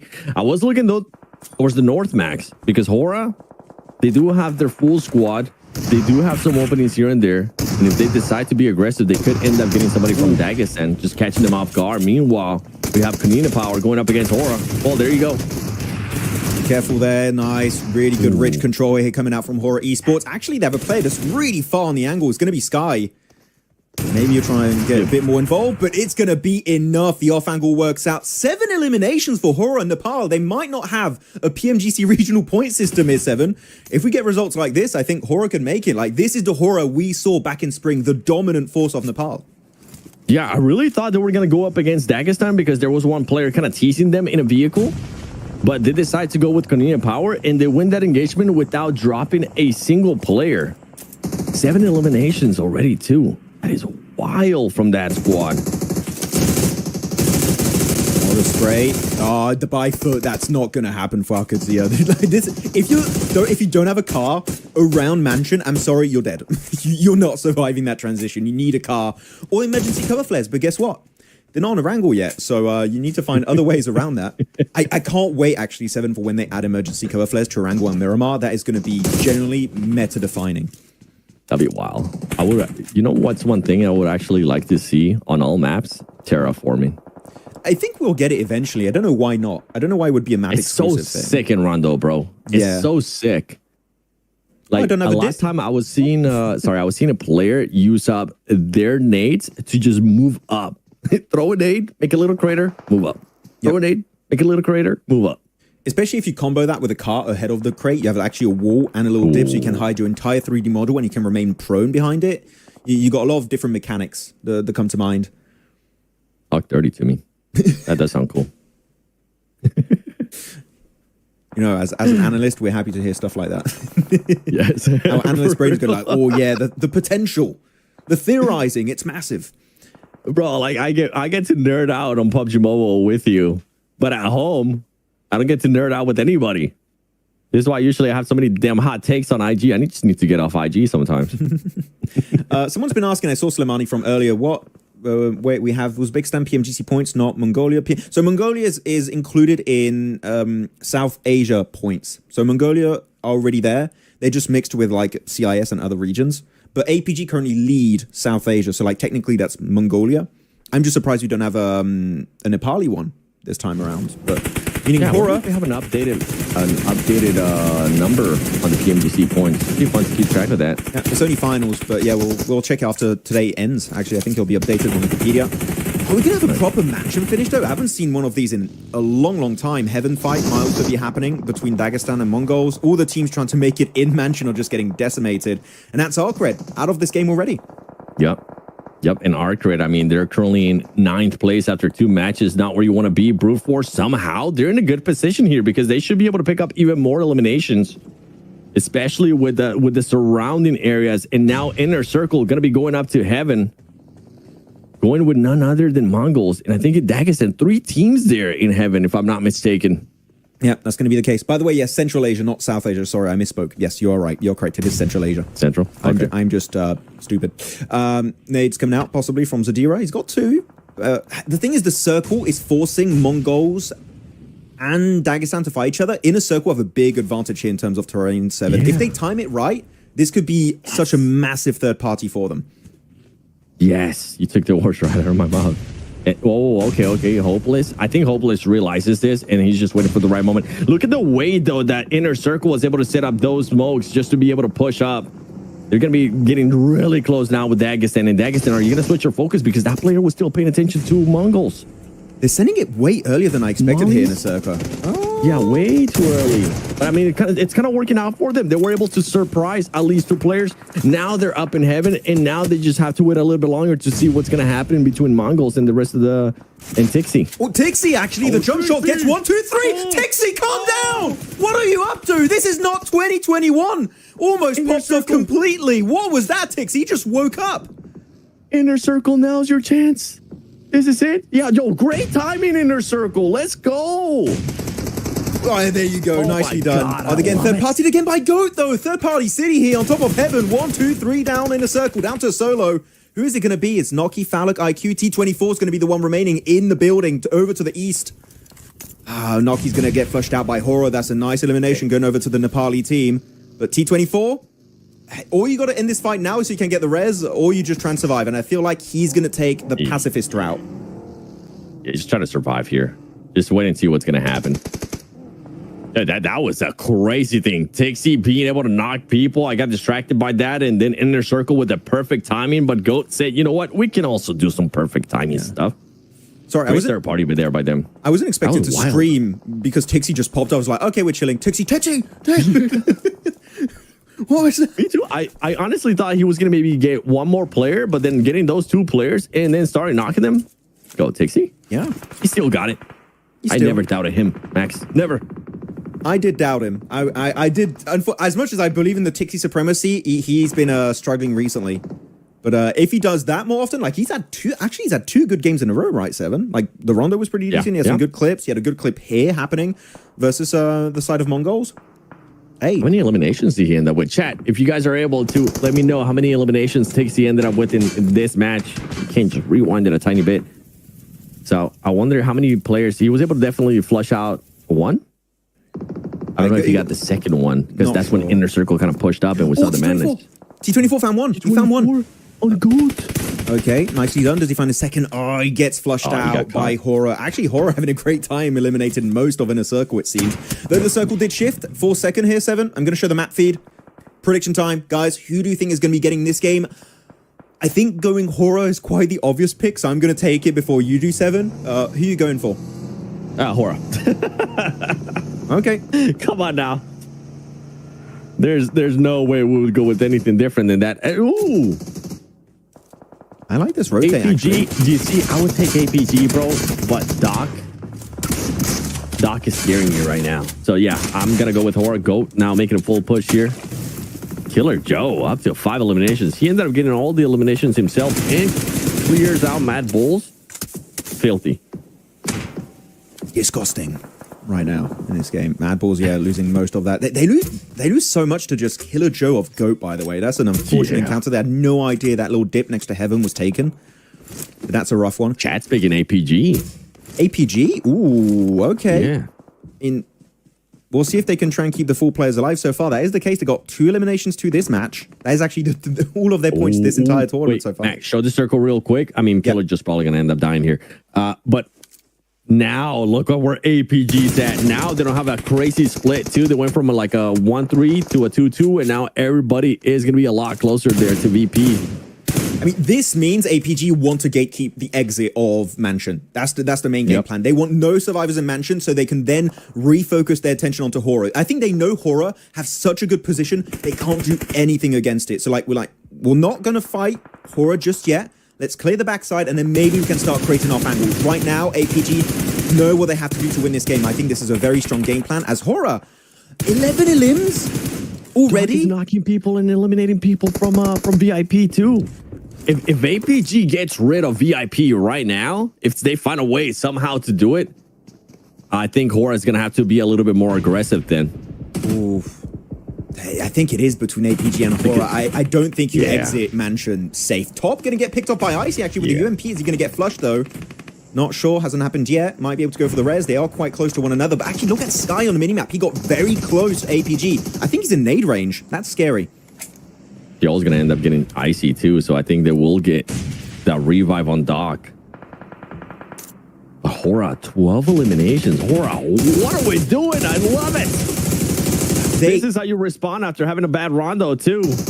Hora have so much control. APG, even them, the champions of spring, can't do anything against this team of Hora. The control, the 2-2 splits from earlier now turning into a 3-1 split because they're still keeping the off angle of one of their players, of No Fear, keeping the ridge control safe for this team while getting in nade range, starting to do an absolute mini red zone right on top of APG.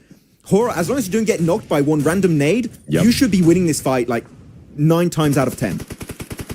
Yeah, I want to see some Molotovs being thrown too from Hora. Oh, no. Because with all that smoke, they're not going to be able to spot it too. Uh-oh, Doc. Doc with the nade. Is this going to end up hitting? They should push this. They got another one. Push it. APG, push it. You need to take that ridge control right now. Oh, they turned it around. That's APG. Hey, that was top, Hora man. not have enough nades? That was all top. Those nades created a massive opportunity and they strike instantly, Seven. That was a beautiful execution. Top! The man. This is why he should not have been benched on day one. And now they're just shutting down the entire other rotations from the team trying to leave Mansion. VP, dead in the water. No way you survive this. Against APG in this form, with those grenades, you're done. Chat, you guys knew exactly what you were doing there because you guys ended up, most of the chat ended up picking APG, and the way that they were able to react there to Hora, impressive. I was just surprised that Hora wasn't throwing that many nades to start off with, so I wonder how much utility they had to work with. Now VIP, I feel like they might be rotating this a little bit too slow. It would have had a perfect time when APG was fighting Hora, but now you have the full focus from APG. I kind of like what No Fear is doing here. He knows, okay, down to solo, we lost all of our players. He's trying to get a second place for free. He's just trying to stay away from this fight. No Fear's playing it. He's playing it correctly here, Seven. There's not much to really say about that. Yeah, 100%. And I mean, if you're APG, shooting, you're gonna have to end up giving a show right there. They ended up backing off. Oh, No Fear's trying to steal the elimination. He wasn't able to. I was about to say that would be insane. I mean, No Fear right now, 6 elims, 12 eliminations total for this squad. Guys, chat, VP, APG, or maybe a solo No Fear win. Who you guys think is taking this one? VP? Yeah. Oh, did I say VIP? Yeah, my bad, chat. VP. Virtus Pro. Things will slow down. What happens when you end up doing so many PMSLs? You end up mixing up names. But Coops, I mean, sorry, Doc. I mean, Top. Wait, Top. This is gonna be a bit of a stalemate. I mean, this kind of goes in favor of No Fear, just waiting it out a little bit longer until the circle shifts. Oh wait, No Fear's just rotate around. No Fear's got a P90. Clutches it, Max. He's got the P90. He could definitely clutch it with a P90. He's got himself a 250 bullets. It's a great clutch weapon. And the circle moves away. What if we believe and he clutches it? I think if he times it when the fight breaks out between VP and APG, maybe he gets something done, but I don't believe. I think also, does he have smokes? I didn't see if he had smokes. I didn't have enough time. But even then, VP, nah. Somebody in chat said VP has the position. I mean, VP is there with APG. VP are in circle, actually. No, they don't have position. Only team in circle currently is going to be APG. Reefers, Doc, and Top. I think they're just barely, or not even. I can't fully tell there from that map. I need to put on my glasses.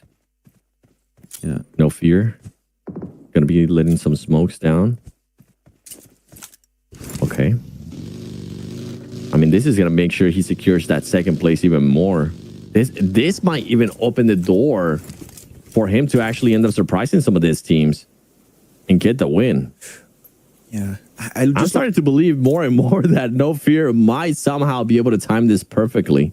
I was going to say, looking at his ammo, he doesn't have any M4, but he's got the P90, so that's all he's really going to need. P90 also reloads relatively fast, so you can use it to clutch. Yeah. The thing is, he has 4 nades, and in this circle, it's a lot of little dip positions. If he's pinpoint accurate with the nades, No Fear, maybe there's a bit of hope here. But still, it's a top 3 with 12 elims. Regardless of what happens, this is a massive win for Horror. Same for APG. Yeah. And APG with the 2 at the front. Doc is going to be in the back. Remember, they lost 1 player earlier. And VP, that is just such a big standoff. Been going on for a while now. VP is going to have to do something here. Because you mentioned it, they're just barely within the circle. What's the new circle going to be looking like, too? Actually, Phase 9. There's no new circle. It's just going to be closing down. Which circle? There's no circle. Smoke coming out, trying to block out vision, I think, from VP. All he wants is to try and deny vision away from VP so that they just get completely obliterated by APG. That's what he's hoping for. But APG used so many nades earlier, actually, 7. I don't know if they have any left. Looking at one of the players there, I think it was Reefus. He doesn't have any more nades. Great angle from No Fear. He picks it up with the M4, and he does get the knock. Can he get the flush, though? Might be a little bit harder to secure. Yeah, I don't think he's going to end up getting that flush. Good. These smokes are great. He can maybe get even more too. Look how much utility this player has too, because they got into so many fights. He does have the time. He does have the utilities in his advantage. Oh, and now he's gonna get spotted here. He might go down as No Fear just using that smoke right now, trying to stay alive. Virtus Pro going for the revive. They're gonna turn it back into a 3 versus 3. Yeah. Oh, he finds Doc as a solo. Can he go for the flush? He's behind that tree. It's going to be hard to connect, but that is going to be Top to put the nail in the coffin. No Fear from the pile, out of the game, down to the last 2 teams. VP now have the man advantage. 3v2, and they're looking to claim control of the center of the circle. APG, I think a big nade there. They're quite close to one another. Could be the end of the match, but Boston able to tank that one, and the spray comes out. Top down as a solo. The 1v2 situation is coming out. Aragon with a nade, not able to hit though. And Top has to try and reload. He's got himself the S12K, but they're way too far away. And it will be Virtus Pro able to successfully make it out of Mansion and outdo No Fear from Horror and all of APG in one fell swoop. Yeah, sadly there for Top from APG running out of ammo. It looked like he was going to be able to connect. VP, though, Virtus Pro coming out with a win there. And it kind of, I feel like they have to be happy that No Fear was still alive, Max, because No Fear gave them that opening. Once they got rid of Doc, once he got knocked, they were like, okay, instantly they knew what was going to happen and they went for that push. VP, that's a good amount of eliminations too. 9, not up to 10, but I mean 9. I'll count it. That's fair enough considering that you were in Mansion for quite a long time. It's still a really big game for all the top 3 teams, for Horror, for APG, and also for VP. That was a very well executed match. And look at that, 3 different regions. You got Nepal, you got Mongolia, you got CIS, all showing up big in this game.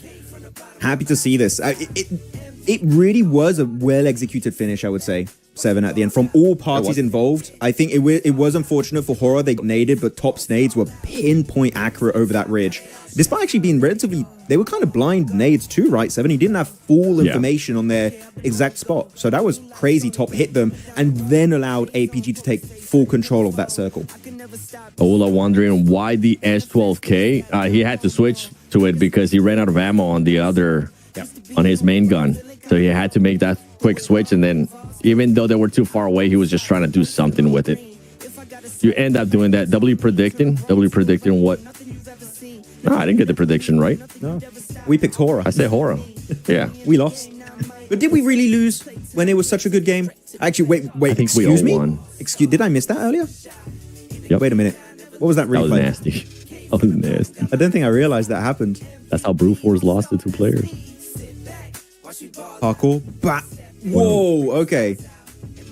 My man, Spider-Man in game. I didn't know Spider-Man was still in game. Holy. Damn. Dear casters, top 3 Indian teams who can compete in international. The top 3 for BMSD. OG, K9, and Team Soul. Team Soul just needs to fix losing so many damn players early on.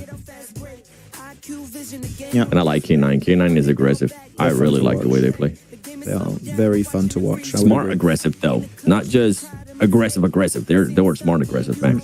Yeah. I think I told you, too, before we started the show, how they were willing to back away from fights that just weren't necessary at a certain time. I was really happy with that. And this Killer Joe, my goodness, Killer Joe, that was filthy.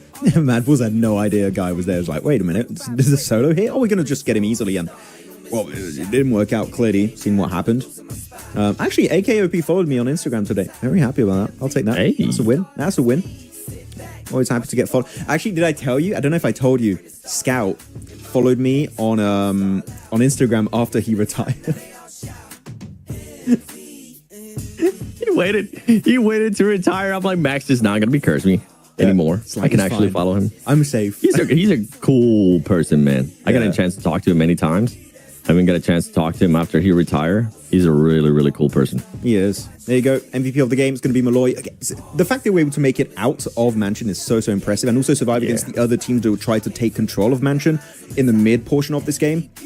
And Malloy, if you guys used to watch PMPL EU back in the day, Malloy was like top EU player for such a long period of time. And it's nice to see him be also able to transition that success over into what I would say is a tougher region here in CSA. But he's not going to be the top performer because it's going to be No Fear with those 7. Look at that damage. What? Yeah, I was waiting for you to see it. I was like, wait a minute, bro. What is that damage from No Fear? Chill out, No Fear. What was that? 1,600 damage, and the second place top, man, I'm happy to see him perform. I feel like this year, Max, and I don't know if you agree with me on this, I feel like we're getting the old top, like when he was at his peak. We're getting another peak of top. Yes. And like, he's definitely not your main core fragger anymore. He is a setup player that can frag out when the opportunity is right. And that, as you said, that's fine. You don't have to be Doc number 2. You can be top number 1. And that's what he is. Doc is a liability in every game. I know, dude, but he's so freaking good. What if they ended up changing IGLs? No. Chad, I'll say this, and it is a bit of a hot take. If Doc wasn't the IGL, and they would find somebody within the team that could actually IGL as well as Doc, right? Or a little bit below it, and have Doc follow everything that's being called out to a T, meaning that the docketing wouldn't be happening, I feel like that team would end up winning PMGC. Could be. Looking at the leaderboards here, Brute Force Mad Bull's not going to be moving at the top, but a big jump up from some squads like Virtus Pro plus 8 ranks, Horror plus 10 ranks, plus 9 ranks from APG, which of course we just had one game of Rondo happening just before this 7, so leaderboards are going to be all over the place. Does make a lot of sense. But actually, you know what? I said this a few times already, 7. Since the old Stalwart days, you know, with Pika, Scry, Top, and Action, I didn't really have a favorite team, and I think I said that a few times on broadcast. I don't have a favorite team. With the way Top is playing now and Refus, I think they're slowly becoming my favorite team, like out of anyone. We're getting there because their potential is insanely high, unlike this team's on the second page. That's potential not delivered just yet. Okay, I like that. Talking about favorite teams, I don't have a favorite team right now. Not Alpha usually 7? I would pick Alpha 7 for a lot of stuff, but I've been noticing that like in the past events, I haven't been picking Alpha 7. I just haven't been confident in them. So that means that I don't have a favorite team, right? Because I'm not picking the same team over and over again. Yeah. I mean... Hey, the door's open, chat. What's everybody's favorite team? Let's do CSA first. If you're watching, let's do CSA first and then tell us global, okay? Yeah, CSA, spam it. Not just once. Say it 10 times. I want to see a waterfall of comments saying APG in a circle. I think Avinash really wants us to answer this. Casters, your opinion on Team Soul? I said it earlier, brother. I said that they're a great team. They're very aggressive. They can win fights. The only thing is that sometimes they let that aggressiveness get to them a little bit too much, and they aren't willing to back out of certain situations that they should be backing out. Yeah. Happens. They still have some really good players. A lot of people were telling me Goblin was overrated. And I'm like, are we looking at the same tournament? Like, he's popping off in that tournament. And Legit's doing great also. I was very happy about it. But the spam, the waterfall of comments is happening. Here we go. APG, Horror, Inner Circles. That's the main three. We were expected to see 7, I think. Yeah. Anyone else? WBG. I see WBG. But we said CSA. So that wrong region. Thank you. Sook is great. We all love Sook. No, I said I said CSA first, and then you can tell us global. So maybe we'll just assume that you put in the CSA pick earlier. Maybe. Or I'm not seeing any CIS teams. Well, I think there is a different language broadcast, so maybe they're all watching on that broadcast. Let's go ask them real quick. Let's go in the chat, guys. What do you think? I saw a Virtus Pro. I see a Virtus Pro in there. Got L. Oh man, it must be a tough day for you, Vinay. Yeah, Skyforce, I think is what you said, real fake. But yeah, Skyforce, that's a fun one. They can make it too. Skyfall? Okay, even though they're so new. All right. Yeah. Oh, come on, Max. Sing it. No, I can't. Okay, I thought you were about to go in. Dagestan 77.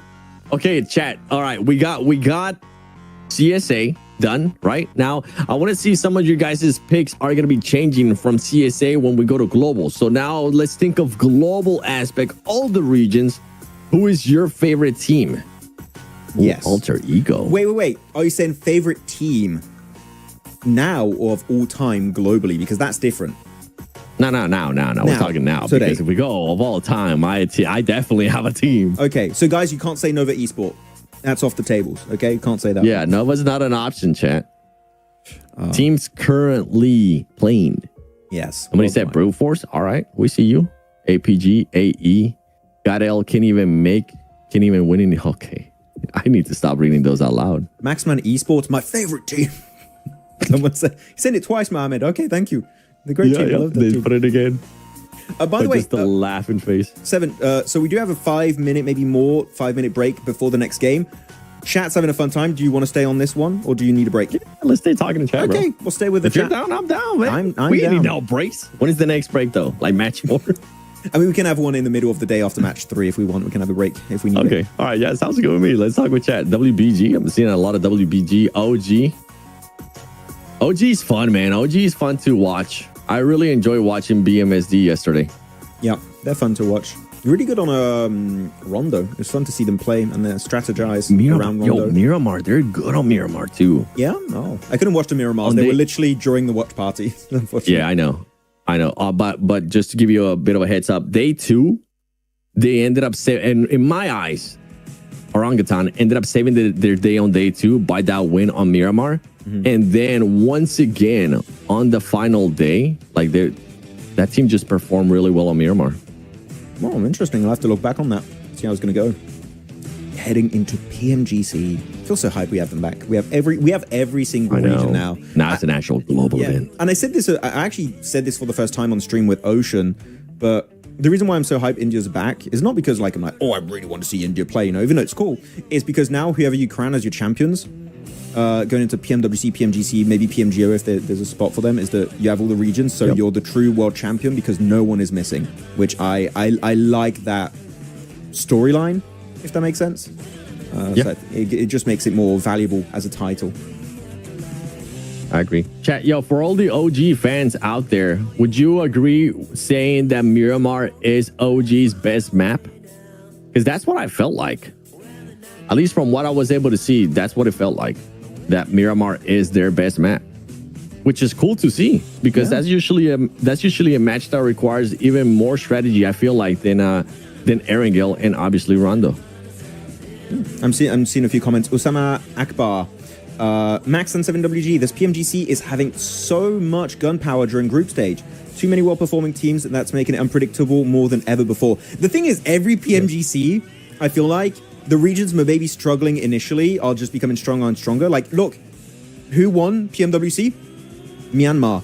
Yangon, like literally any region, even the team you just ignore for a little bit is just like, oh, actually, I'm going to win this entire tournament and become like, almost a millionaire right away in this tournament by winning it. So it is insanely hard to predict. Regionally, you can still predict correctly, but when you go into a global, oh boy, it's tough. Like, it's so uncertain. And that's why I really like PUBG Mobile Esport outside of like the game, is that it's one of the only mobile esports, even like esports as a whole, that truly is global. Any region can take the trophy and you wouldn't even be that shocked. You'd be like, yeah, makes sense, right? And I think that's what makes it super hype when you go into your PMGOs, into your PMWCs and PMGCs. It's great storylines.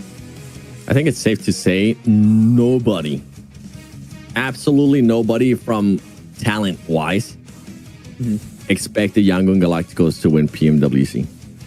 Yeah, no one. I mean, they were barely able to qualify to the grand finals, if I'm not mistaken, right? They ended up being last place to qualify from survival stage, if I remember that correctly. It was low. Some people asking to check the leaderboards. We can keep talking, but I'll just show the leaderboards for those who are interested. Yeah, that's fine. Show current standings. Yeah, we're about to pull it up. Wolves, Coops. He's fun. He's great, man. I'm glad that he's back on NA. Well, he should be. He said he wanted to go to Southeast Asia, though. So I wonder if anything is going to change next year. That'll be interesting. That'll be a hell of a switch. Coops in Southeast Asia. I don't even know who he would play with. Yangon was 8th place. Yeah, Yangon barely qualified. Okay, yeah, that's what I was thinking, because I remember nobody expecting them. And then they came in on the finals of PMWC and were just playing God mode. Smile with the rotations, perfect timing. Like, they were doing everything great, dude. Yeah, they were so impressive. Playing it passive, but really using the circle and the lobby to their full advantage every time is very impressive. We have the match rankings, by the way, on screen. We're going to go into the leaderboards right after that, but just so we can have a little bit of a recap of our previous game, the first Erangel. But yeah, what region do we think is the most likely to win PMGC currently based on the overall lobbies of that region? I don't know. You got Americas, SEA, EU, SEA, CSA. Now you got India in the mix, Korea, Japan, China. Like, man, I think we're currently looking at the region that we might get the champion from. Oh, you think CSA is going to be champs? I think so. Okay, which country then? Mongolia, Nepal, Pakistan. You got CIS. You got Uzbekistan. Take a guess which one I'm going to say, Max. You're going to say Mongolia. Oh, actually, no. Oh, I thought you were going to say... Oh, you're going to say Pakistan. Yeah. Ah, okay. I'm pretty hyped up on Pakistan, bro. Yeah. I've liked seeing the this is the thing, though. Like, I like seeing the progress from last year's group stages, PMGC, when I got a chance to meet like all the players now from Inner Circle, and seeing how much they have improved. That I'm hoping that that's gonna come into fruition coming into this PMGC. I would usually say Americas because obviously, Alpha 7 fan. But as I said, Chad, I just don't have a favorite team at the moment. But like, genuinely, when you look in region-wide for every one of the regions in PUBG Mobile Esport, you look at Americas, Alpha 7, Wolves are looking really good. Yep. Influence Rage, those guys, contenders for potential global title. When you go to EU, Regnum Courier, S2G now have Solke. You're looking at Falcon. Sure, they did really poorly at PMWC, but regardless, they're still a threat. SEA, so many great teams over there, man. Like Ultra Ego, you're looking at Deep Xavier, Vampire, E-Arena, CSA. Don't even have to say names, 7, really. Orangutan, I would say there's some potential there. Winning PMGC, that's going to be rough. Making it to finals, I think that's definitely in the cards. Reject for Japan. You're looking at Korea. You have DRX. You have D plus Kia. China.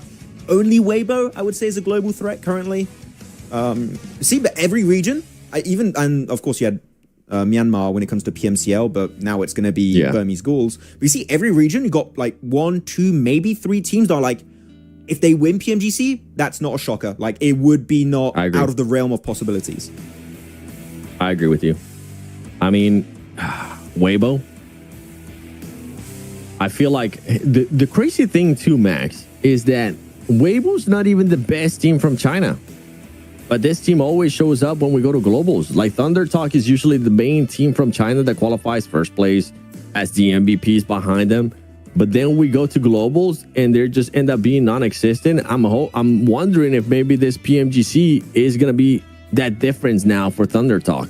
Yeah. Yo, as I'm saying that, somebody started putting the exact same damn thing in the chat. Bad Blue Penguin, TT in PL, skull emoji, TT in global, clown emoji. Do you want to hear? 100%. 100%. Do you want to hear my hot take I had a few days ago on these watch parties? You weren't here. Yes. I don't know if you're gonna like it. I know chat did not like it, but I don't care. I think it's an interesting point. So Weibo is the exception, by the way, in this comparison. Okay, Weibo is the exception. So I was talking about how Chinese teams in PL, they're all about macro. They're very smart teams. Literally some of the best rotations in the world. They don't have the fragging power to back up any of their plays, except for Weibo. Again, that's the exception. They're the only team that can do that outside of their region. Otherwise, Thunder Talk, they struggle. Tianba, they struggle most of the time. And my hot take was, I'm looking at India. I think you take Weibo out of the equation. I think India can outperform PL teams. I know that's a weird one. I know that's a weird one. But I'm genuinely like, look, if I'm comparing 1-to-1, I'm like, I would lean that direction. People are going to hate that in chat again. I'm going to be called out. You want to know which team could actually do that? Which one? Also, somebody asked this question earlier, and I'm literally about to answer it to you. Which is my favorite team from India, and which team I could actually think that can do what you're talking about? Obviously, OG. But outside of OG, Team Seoul. Yeah. I mean, legit. Goblin. Good players. Yeah. Hey, they can, bro, they can frag out, and it's currently what's hurting Team Seoul because they get so focused on wanting to frag out that they just, that they just get into early unnecessary fights. See, people hate that take in chat. I knew it. And you know what? That's fine. I completely get where you guys are coming from. Please don't fire me after saying this opinion, what I just said. But no, I think that when it comes to fighting, I think that currently PL teams are struggling again outside of Weibo. I think Weibo's the only exception. Suk is doing great. Every player's doing great. Ord in particular is still popping off. It's still relevant to this day. But if you take them out, that's my opinion. And we'll see during PMGC if I'm proven wrong or right. Maybe wrong, but we'll see. When did you say that, by the way? On CSA or Mina? I want to know who was the other person you were talking to. I think it was... Oh, I don't remember. Niptroy, can you remind me? I'm doing the double watch parties. It's kind of merging together.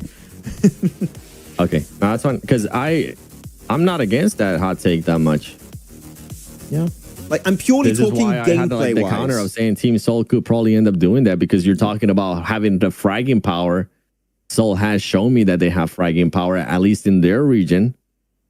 But they just really need to fix those early fights, man. Yeah, well, we'll have to see. Someone's talking about X-Force Rejects in a chat. Not to confuse with Rejects from Japan. Different team. Oh, look at this circle that we're getting, Max. Yeah, very Western. Look, pretty decent with the playing path, actually. But no, I'm very excited for the African team of the X-Force Rejects. I think it's going to be a bit hard for them to make it out of groups, possibly. But it's always nice to see a region just a little bit underrepresented in a global and see what they can do in that event. So very hyped for Africa, as that's going to be I8. Mad Bulls? Off to a good start. Yeah, Mad Bulls is going to get caught here. Lemon, too, out of everybody. A team that's currently in second place, losing a player early on. Castanova is going to be getting that one.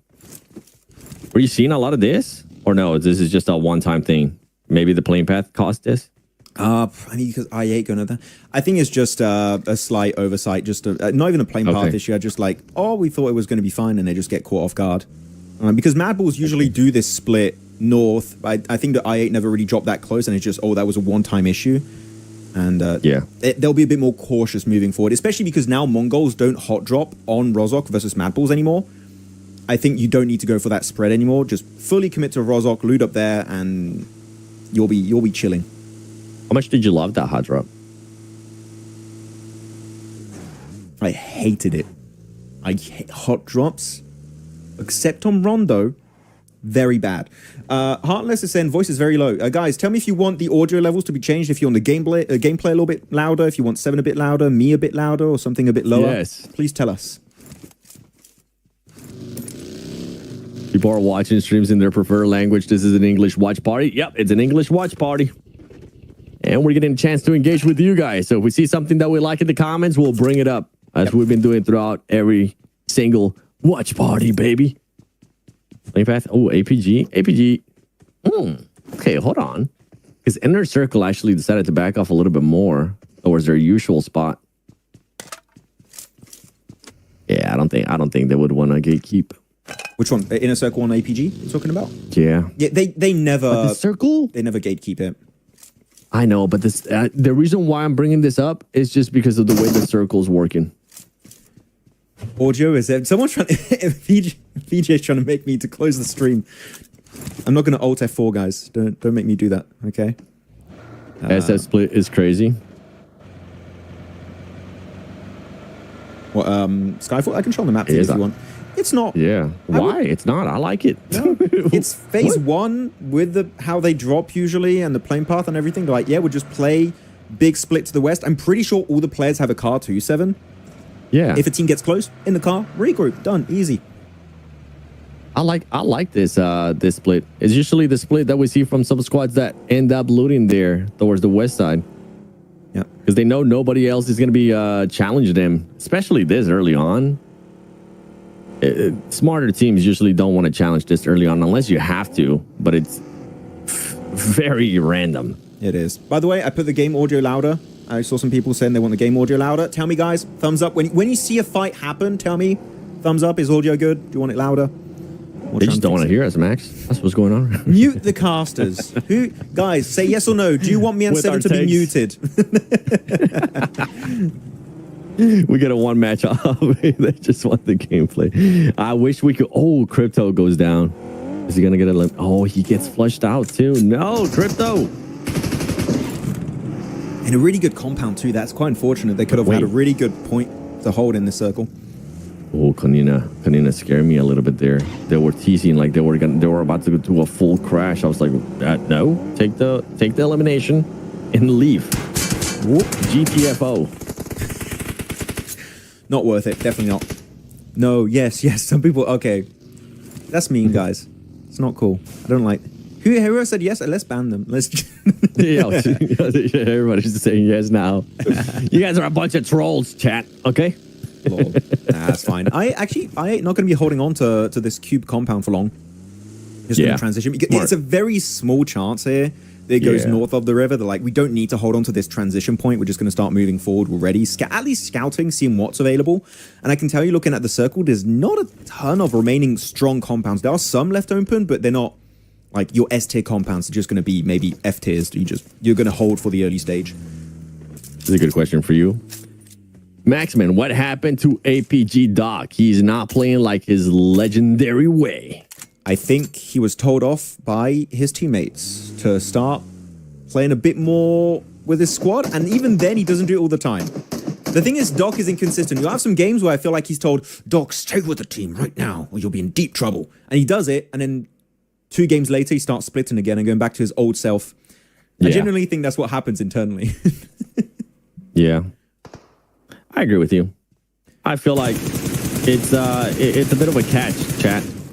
You either want to have a good solo performance, which he has been able to, right? Over and over again, being able to just clutch up those global MVPs. But then it hinders what the squad is able to do. It hinders the performances for the actual squad. Which at the end of the day, that's the main focus. You're not really going to be remembered for all those MVPs. You'll be remembered for winning PMGC, for winning PMWC, PMGO. At least that's what I think. Yeah. I mean, you will be remembered as MVP, but you'll create a legacy as being the champions for your entire squad. And I prefer squad success is more important than individual success. And anyways, you can get both. Actually, does Doc shares MVP prize pool? If he doesn't, maybe it makes sense. He's like, I'm getting all that prize pool just for me. Skyforce, though, taking a 5 versus Sky. Alcazia. So they did go from that split early we talked about, 7, to fully regroup on this observatory building. And currently they were getting surrounded by Alcazia, but it seems like Alcazia are going to be taking the more passive approach, trying to leave, not going to go for the res on pre-pod. So he's just fully abandoned, and I kind of like it. It's just not worth committing to that fight when phase 2 has not even popped yet. Yeah, correct. I fully agree with that. Like, you just end up backing off from this engagement. Even if it's just going to be one player, there you go. Skyforce is going to end up confirming that elimination. They end up with 3 there from Alcazia. And they don't end up losing any players either. Now, Icy, though, he might get caught off guard here by Inner Circle. Oh, Icy just barely survives. Oh, there you go. They were able to find him. But Falak is going to get spotted, overextending a little bit too much there for my liking. And that's a player that you definitely don't want to give up. You'll see players from Inner Circle now starting to go over there. They're already doing that, making sure that they get that pickup. And with how far away right now Skyforce is, they should be an easy pickup. This is kind of the issue I have with Inner Circle 7. They love to go for these wide splits, especially Nock. He likes being off angle, not too far, like not docketing levels of splits, but they like to be far apart from one another. You need to be very careful to not take these knocks. You're lucky Skyforce are not willing to commit to that push, but I'm telling you, if it was maybe 2-3 circles deeper in this game than what we have right now, they would fully push on that phallic knock. Like, you can't afford to get knocked when you are so far away from each other, because your entire formation falls apart trying to get phallic back up. Oh my goodness, that scared me. He's good. He got so lucky. He knew. He was just waiting for it too. Okay, Skyforce. Yo, Skyforce. Let's go with Skyforce. Yeah. Make those teams back up. They have good players. Look at Godless. Yeah, they do have good players. Icy. Not Inner Circle. Icy. The player. Don't say the team tag here. Illegal. Chat, what do you guys call them? Inner Circle or IC? IC, no, you can't. It's so confusing. Nah, don't mess up with their opinion, Max. I want to. I want to guide them towards the light. Don't influence their opinion. Circle went hard. Actually, this is kind of a hard one. I hate when circles do this. They go hard west, then over to the east, and they just ping pong left, right, or north, south, all over the place. But here, one team that has actually, what is that, 30% circle control is APG leaving Pachinki area. They have a lot of room to work with. If we get another Eastern shift, APG, they could be looking really comfortable this game. Look at APG. Oh, dude, they have so much room to work with there. They're just going to have to worry about VP. I see. Rotating. Look where our Hora is at, too. I see. I've seen a lot of 14. Chat, you're wrong. Yo, I do that, bro. I did that in Americas. I ended up calling them 4 Thrives. It feels nice to say 4 Thrives. Guilty. It does. 4 Thrives sounds so good. Yeah. Here we go. Yo, Inner Circle, we're happy that you were able to pick up the boys and, you know, give them financial backing and org and all that stuff. How? 4 Thrives is just chef kiss. How about we call them 4 Circles from now on? Yeah, no. No, this is not a good idea. Okay, sorry. Sorry for coming up with the idea. I thought it might be a good middle ground here. 7 seconds before the circle pops. Where it's going to be heading? Are we going to Everest? Are we going to Ruins? Where the hell is this circle going to end? Everest still in play. Kunina actually got a great 2-2 split currently. You got me with that one, bro. I know you weren't even trying to as well. Or the 4 circles? Yeah, 4 circles. Oh, gosh. It's not that funny. Please don't. It is to me. I don't know why. I'm glad I got you with that, at least. Someone's happy. You got me. Hey, look at that Inner Circle being able to clear out one of the players there from brute force. Nice one. Oh. Someone asked in chat, from Pranjal Sharma, who do you think has the best gunpowder in APG? If I'd say this tournament, Reefus, on a wider period of time, Doc, definitely. Top. Wait, no. Top is great, but he serves a different role than just like Fragger. He's a bit more versatile. You'll always be a fragger in my heart. Yeah. The main fragger. What if Top shows up to PMGC if they make it to PMGC with red hair? Oh. Yo. The best era for Top was when he had that red hair. Red hair Top was #1. That's what I was saying. Yeah. That'd be so sick. The throwback too. Oh man, chat. You know you would love to see it too. Top, red hair shows up. Oh, I'm here to dominate. He means business. Hell yeah. That actually would be a sick entrance. Like he has a hat on his head and he takes it off. It's like, which top you have? It's the OG top that just pops off here. Uh-oh. Oh, Doc fan. As Oh, we're talking no, about. damn it. No. Shouldn't talk about APG. Doc goes down. Where is he? Oh, of course he's super far away of his team. Of course, he's going to get flushed, isn't he? Yeah. Hold on, now I had to rewind my map feed, but now it's... Wait, look, they're going to lose Yol because they're trying to res top Doc. This is exactly what kept happening during the group stage. Doc is knocked out of position. They're not willing to sacrifice that one-off angle player, and then they lose 2 players for the price of 1. This keeps happening, and generally, if they don't make it to PMGC, I would say this is the issue that will cause that demise from happening. Brother, it's not just this event. This is PMWC in a nutshell for this squad. Yeah, I mean, it's like it still happens this season. It's still a reoccurring issue. Yeah, I know. Yeah. It's just annoying. It's like, come on. You got to be able to fix that. You got to be able to adjust that. And this is why I'm not picking Doc. Top. The glazing. The glazing. 7WG glazing top. I mean, not really. He deserves it, man. Yeah. He's been playing for a very long time. Oh, big Everest fight here. Dagestan, actually, if you third party this fight with even just nades, I would be happy. You need to get involved on this western position of Everest. For Yonkos, though, they don't want that heat, 7. They're just getting the hell out of here. Like, nope, moving on. Getting in circle. See you later. Yeah. And then, which kind of allows for no third party to end up happening here. Skyforce, 5 eliminations. And Sheer did end up getting eliminated. All right, come on, Icy. Oh, I did it. Oh, no, IQ. Wait, why would you go for that push by yourself, though? You have numbers.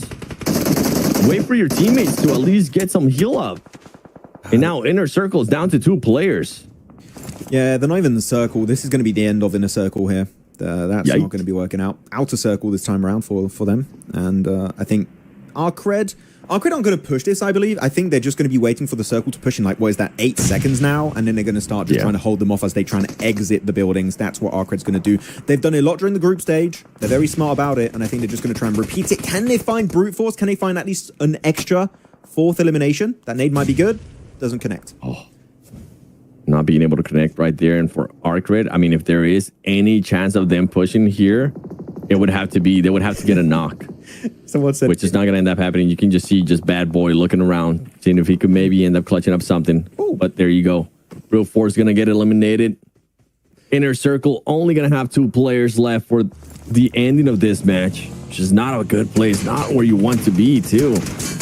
And the fight ended up happening, too. I mean, BP ended up overtaking where APG was earlier on the map. Oh, yo, perfect timing. Jeez. Yeah, let's go. Someone called them Inner Circle. Inner Thrives in the chat. Inner Thrives. That's another one. Hold on, I prefer 4 circles. Definitely better. They will try and move. They actually, yeah, you've got a few little dips you can play around south of Everest, and I think that's what Inner Circle are going to be aiming for, as Arcred were not able to get actually the gatekeep they were hoping for this time around. But otherwise, the center of the circle is kind of no man's land. You don't want to play it. You want to hold on to the I8 compound, the Madballs compound, Ruined compound. As we see here, Inner Circle losing an extra player down to just a solo in Noki, and he's heading right into another team currently.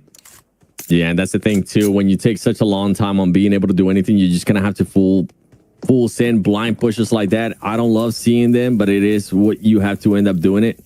Right now for Noki, it somehow ended up working, but I don't think it's gonna end up working for too long as the nade's gonna be coming in. Oh, the nade falls short a tiny bit. Noki gonna have to start moving around, and Noki actually wants to take this fight, even though he's currently not in full health. Meanwhile, Dagestan's been chilling at the top of Everest for the longest time here.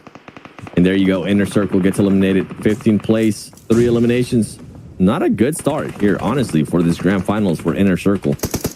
Yeah, no, they got a decent points last game, but when you look at Horror, how many points they got, APG, Virtus Pro, you're not able to play catch-up here at this point. It's not enough if you want to be, you know, top 3. Sure, they're fine when it comes to the Pakistani points for PMGC ranking, but you want a little bit more, right? And currently, they're not able to deliver that. We're only 3 games deep. There's definitely a lot more ample opportunities for them to perform.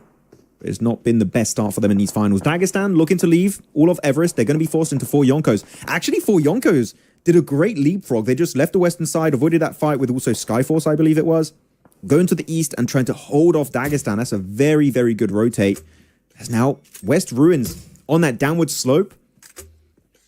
We can do a prediction game now, chat, if you want to try and predict who's going to be winning this one. I have literally no idea. You don't like Hora? No, not for my map is so far behind now. The thing is, there's a lot Hora has to do if they want to win this game. If they win this game, I'd be super impressed, but it's definitely not going to be a high elimination win if they get it. But I feel like it varies a lot depending on the circle, what's going to be showing there. Yeah, I would go I8. I would go I8. With that position, I think I8 can actually hold off the Everest team and use that high ground potential to their advantage to start controlling all of the circle if the next circle is pretty decent. So I'm going I8 for this one. I'm not going to go with I8. I'm going to go with VP, Virtus Pro. Hey, that's a fun one.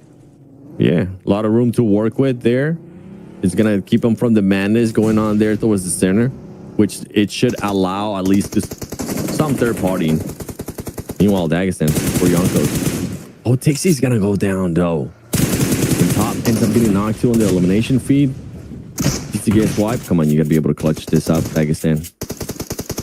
Oh, they're losing so many players, though. You think they got a little bit too passive here in Everest? They were just here for such a long time that they just kind of fell asleep?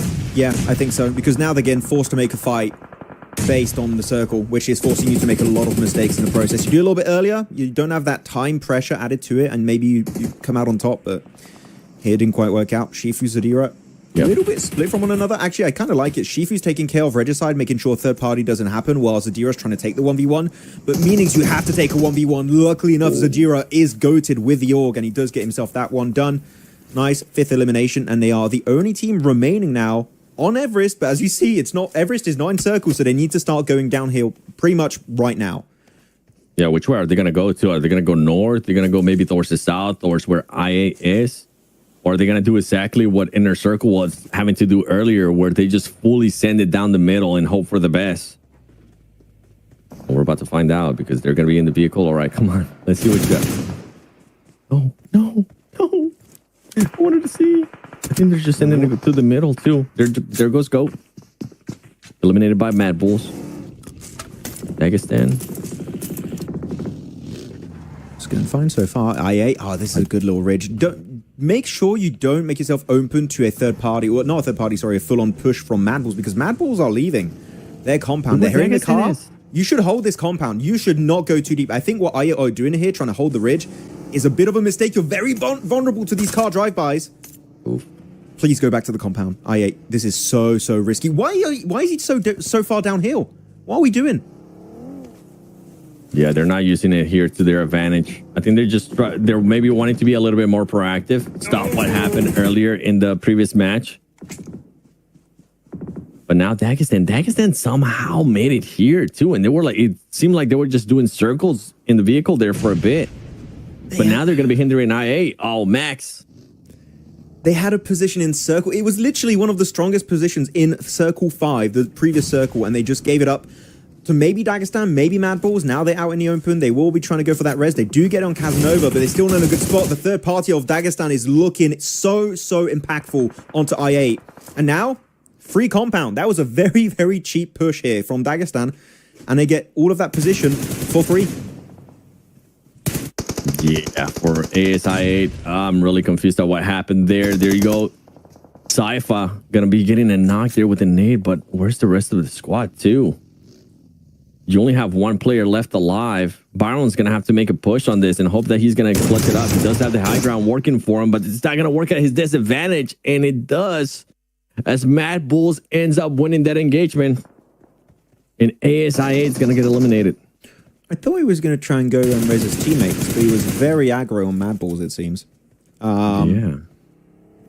Damn, yeah, that could have been such a good game from I8 here, but I feel like they kind of fumbled, not able to get any placement points out of that one. Quite unfortunate. Dagestan, Shifu able to take, again, a great building out of the hands of I8. Now going to be able to use it to their full potential. VP versus Mad Balls happening on that same ridge, and that's going to be the end of the line. Mad Balls out, 0 placement points, 5 eliminations, so definitely a decent game for them. But VP, you talked about them earlier, Seven. They had a lot of space to work with, and here, that was a great timing on that push onto Mad Balls. Yeah, it's exactly the reason why I ended up picking them. A lot of room to work with. We're going to let the mayhem happen a little bit. And then with the way that they were able to kind of third party some fights in the past, I was hoping that that was going to be happening here in this match. And right now they're up to par. And the crazy part too, with that engagement that we just saw, they should have even more room to work with towards the south. They just have to make sure they time it right between Dagestan and between Regicide. What's going to happen here? But it comes down to just timing the third party right, and hope that Dagestan at least knocks some players, or at least knocks one player here from Regicide. Even though it's just 3 players from both squads, chat, the timing, it's everything when you go to third party. When you're saying Dagestan is just Shifu at that point, yeah, he's going to have to deal with that one solo. He's holding off 2 teams. It reminds me of that Chris Pratt meme where he's holding back like 3 dinosaurs all at once in Jurassic Park. Like that's what Shifu's trying to do here. He has the blue zone, he has Regicide, he has Virtus Pro all at once. And I think he's going to struggle. Doesn't have any nades, it seems. Going to try and play around that utility. Senior going for a nice off angle, trying to make that rock not as impactful as it really could be for Shifu. He has the ghillie suit. They can't see him.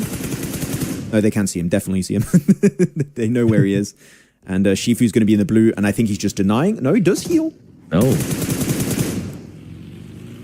He's kind of allowing them. He gave him enough time to just be a little bit of a distraction there. VP decided to push back a little bit more. I think they might have given up on this fight. I think VP is going to end up coming back and maybe getting involved with this. Oh, Mongols finds Melody. Yeah. Or Maldi. Wrong region. Malloy. yeah. Maldi. Nice name. You might rename after this. You'll like it. We did lose APG, by the way, during an Eastern fight. You didn't see it on the feed, but also on the camera, but in the feed it was going down, so we did lose APG. Dagestan, Shifu also out. 8-point game. Not too shabby, actually, for Dagestan. Getting some work done in this match. Definitely going to be proud of this performance. And now, final 6 teams. Virtus Pro, Horror still in this match. Skyforce, Mongols, Alkadzia, and Regicide. And I think you mentioned them earlier, Seven, as to Horror. I said if they want to win this game, they need to do a lot. The first thing they have to do is keep players alive until the late game. They still have currently, what is that, 3 players? It's not game over. Like, we could have a Nepali win here on this first day. It could end up getting a win. And the main reason why I didn't pick Horror is because of how many teams that were there towards the north near him whenever we ended up picking squads.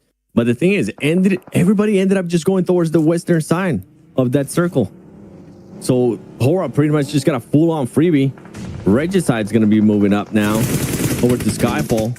And oh, there you go. Horror is going to be able to just pick off some of those players. Horror now up to 2 eliminations, looking to secure even more. Oh, the push. Yes. Oh, they got this. This is such a good push from Horror. They're like, yep, you're weakened. This is going to be our prime time to go for it. They're even getting third party from a distance. This smoke is greatly positioned, blocking out vision. I don't know whose smoke that was, but that was a godsend for Horror. They fully used it. VP going to be sending it. You know what this means, Seven? Third party, baby, for Horror. They're going to try and take that fight away for sure. They're going to see the elimination feed light up, get in the cars. You need to go for the push the moment you see even more players going down. That was a hell of a push there by VP. You need to be... No, Aragon is not going to be able to clutch up. He's going to get knocked as well. They're sending it. And you were saying it perfectly, too. Yeah, they're sending it. They were timing it right. And look how close they were able to just get with them. Close that gap so quickly. They got utility. They really haven't gotten into that many fights. Now is when you spread your wings if you are Horror. And they're going to be coming in hot, too. My goodness. Crazy send there by VP. I really thought that we're going to take it a little bit slower, but that send was absolutely wild. And this is looking like a Horror win, Max. We both doubted them. They're shutting us up. Yeah, I mean, Sleepy's got the rooftop angle also on this one, but I think VP maybe should have breached onto that dip from Skyforce and where Horror ended up going. I think that would have been a better third-party opportunity because here you're going into the building, which is opening your backs to then that Horror third-party. I think that was maybe a little bit of an overconfident play from Virtus Pro. But regardless, Horror were able to strike while the iron was hot.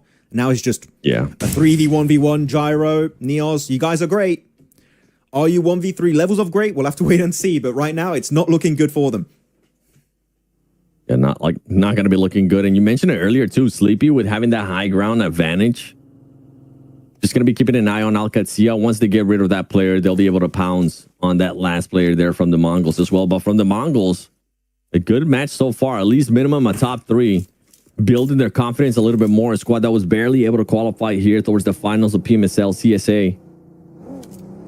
And Sky Hora just trying to get that angle, waiting for Alcacía to do something here. Yeah, I'm really shocked at VP just fully sending it like that. I wish they would have played it a little bit slower. I don't think they even realized that Alcacía player was there, and I think Alcacía player ended up Neos ended up costing some damage on them on that push. I mean, Neos and Gyro are just not going to move here. I think they're just going to go out to blue and try and deny, because they know, they hear the cars moving around for Hora. They hear the steps. They're like, this team is just fully set up. They have fortified this entire circle. It's impossible to leave. It's Zero, not Gyro. What? Oh, yeah, I pronounced the J as a G. You said Zero? Wait, it's a J. Wait, and this doesn't make sense. It's Zero, not Gyro? Then really? put a Z. Yeah, bro. What are we doing here? How are we supposed to guess this? Gyro. 6 smokes. Staying alive. Just waiting it out, too. Actually, but Hora's not getting impatient. Yeah. Not super impatient. Like, they're getting a little bit impatient, but not too much. Not making any mistakes. Sometimes teams, even though it might seem like an easy win, chat, they get a little bit too impatient and then it can backfire, especially with 2 solos. Ooh, you need to wait it out. You need to wait for the right time, and there you go. There's the right time. No fear being able to connect with another one, and now Gyro or Zero is going to be pushing up, and Hora Esports getting the win. Nobody believed in them. Chat, I don't think any of you guys picked them too. We did see some, like, not a lot though. It's definitely in the minority, but there were some Hora picks. But this is 2 strong Erangel games back to back. Sure, they didn't win the previous one, right, 7? But regardless, the way they played it was just very clean. As you said, they're not going too fast. They're not rushing things. They're just step by step. We take control. We third party onto Virtus Pro. We wrap up the game in style. This is the threat of Hora we saw time and time again during the spring season. Like the very slow, very patient, opportunistic Hora that did so good in spring. Now with this roster, it seems like this is the Hora we have back fully for these finals for the full season. And I want to see them push towards the top. I want to see Hora make it to PMGC because they could do so well in that tournament. And the crazy thing, too, is the way that they were able to do it. Like earlier in the previous Erangel, super aggressive, right? Going for a lot of eliminations. We saw No Fear being able to get 7 eliminations. I think it was with 1,600 damage. In this one, they realized what was at stake. They realized that they didn't really have to be that aggressive. They were waiting for the right opportunity for the right time. And it ends up working out for this squad. So as we see, that was so funny. Some players just running for the toilet. Is it break time? Yes. Please get me out. We'll wait for the replays. We're out of here. We gotta pee so bad. And I think after this, we might take a break because it's game number 3. And then we won't have any more breaks for the rest of the day. But no, we'll wait for leaderboards first and check out also the replays of this game. We had a lot of good moments. A lot of, I would say, early fights that were avoidable and necessary, especially when it came to the drop location. I think that there was one with Mad Balls and I8 that could have been avoided by Mad Balls. Yes. But hey, the more games we have, the more information these teams provide to themselves and their IGL, and they can work around that to hopefully avoid these early skirmishes that we've seen happen before. Yeah, and I didn't really like that push there by IQ from the inner circle. I thought he should have just waited a little bit longer, man. Waited for the teammates too. The teammates weren't going to be peeking because they were low on health. I think he was just maybe trying to push something that didn't really need to be pushed at that time. Just wait for the right moment, wait for the right opening, like Hora was able to do here. Even with the numbers advantage, they knew that they were just having to be patient. And VP, man, VP, I really thought they were going to be playing it slower. Once I saw that send, and you called it right away too, it's like, just look for the third party here. Look for No Fear in this squad to just push up, close the gap, and that's exactly what ended up happening. Yeah. And Hora ends with a win. No Fear ends up being the MVP again, just with 2 elims and with 1,000 less damage. than what we saw in the last match. Yeah, I mean, it's impressive because Sky was the MVP contender of Horror in spring season. No Fear is clearly the outlier this time around for the full season of 2025. And yeah, maybe another Nepali contender here for the MVP title in the finals would be No Fear. And he's able to get himself some good points on the board. Looking at the overall top performers here, top players of this game, Zadira into Gyro. Now it's Gyro. I don't know. We got Gyro. I'm confused with all these names. Sorry, guys. We need to check this out. Voston, Godless, and Pigman. Yeah, we're trying to make sure we say it right, but it is kind of crazy when you end up seeing a G, a Y, and an R, O, O. I mean, Gyro is what's come to mind whenever you're seeing it and you're casting it. Yes. But yeah, wait, what?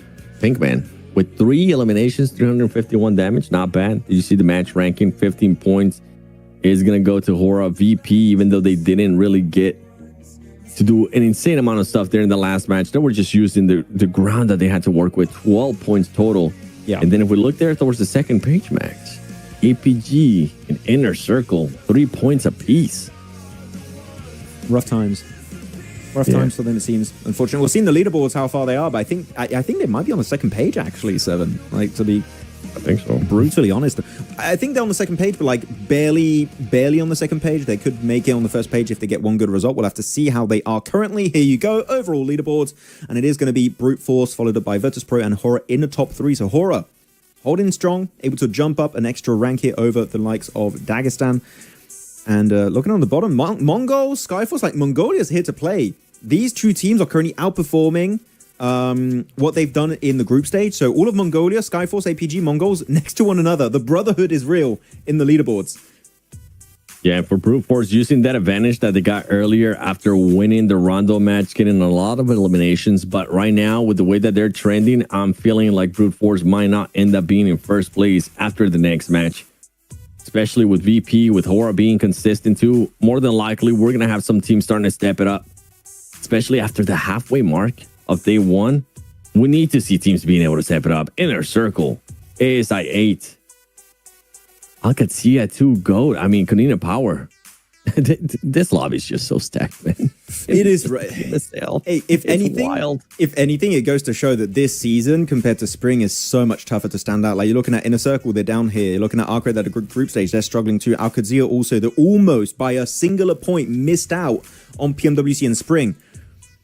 I don't know, man. I think that we're going to enter the third day and be like, we have no idea what to expect. So many teams are going to be in the Smash Zone possibly, and depending on how the Rondo games goes too, because we saw it was a crazy first Rondo.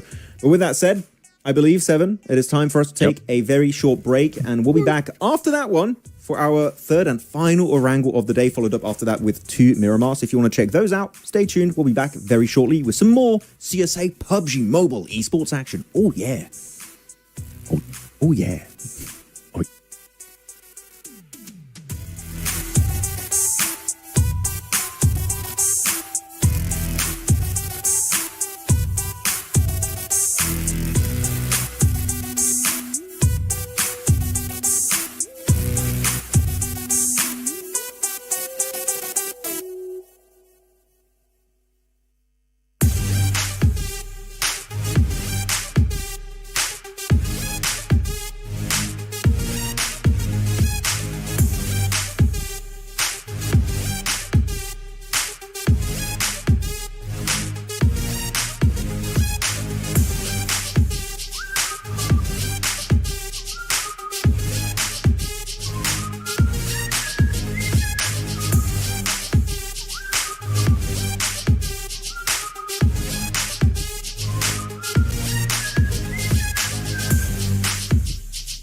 Welcome back, ladies and gentlemen, to the PUBG Mobile Super League CSA Fall Split as we're jumping into our final airing guild, and we're getting one heck of a playing path. We were talking about earlier, by the way, sorry for the short break.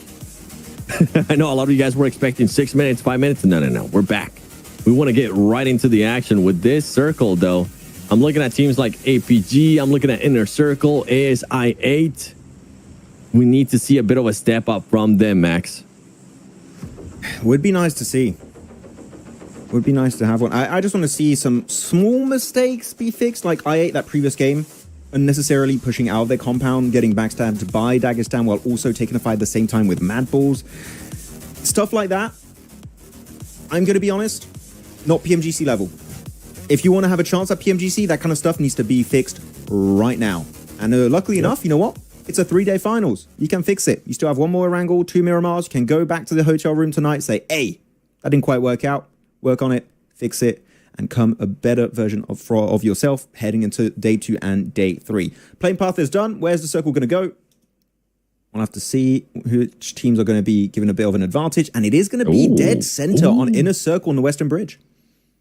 It is going to be favoring Inner Circle. And the crazy part, too, is we're going to be getting a little bit of the South Island. Maybe we'll get a military circle. That'd be kind of nice, especially because a lot of teams are going to be expecting it to go towards Main Island with the current split that we have for that circle. Skyforce is going to be going Novo. We have APG. Nobody's going to challenge them. Absolutely nobody challenges. You know what? APG. Question for chat already. An early prediction. Where's the circle going? Is it going mainland? Is it going to military island? What we thinking? Because that's the thing. I'm doing this prediction for a very specific reason here, Seven. Okay. The teams are making that decision in their minds right now. They're like, damn it. Yep. Where's the circle going to go? What do we do? Do we take a big gamble? Do we play it safe and play around the water and we do a quick transition based on if the circle moves away from us? They are thinking about that right now, and they're stressed as hell because of it. Mad Wolf is just hunting down for Yonko. The squad is currently in last place of the standings. Mad Bull's making sure they secure 2 eliminations, and then they decide to back off. But I'm thinking bridge. I'm being a little bit toxic. I kind of want it to be on the, like, right where Falak is at the moment. So yellows. Okay, I'll show the map feed for you guys for a second, just so you know what he's talking about. But Falak is currently northeast split of Inner Circle, away from the bridge. Yellow's finish could be interesting. Fairy Pier finish could be a fun one. We don't get to see those often. It's quite rare. It is quite rare. Actually, one thing that's really cool for Inner Circle on that position is that they kept hot dropping in that position where Falak is versus 721. 721 didn't qualify, so Inner Circle are just know they have full control and pick off the litter when it comes to those positions next to the Western Bridge. So, yeah, eliminating that team early on actually helped them out a lot. They should thank Mongols because they're the one who kicked out 721, really. Just freedom for days there.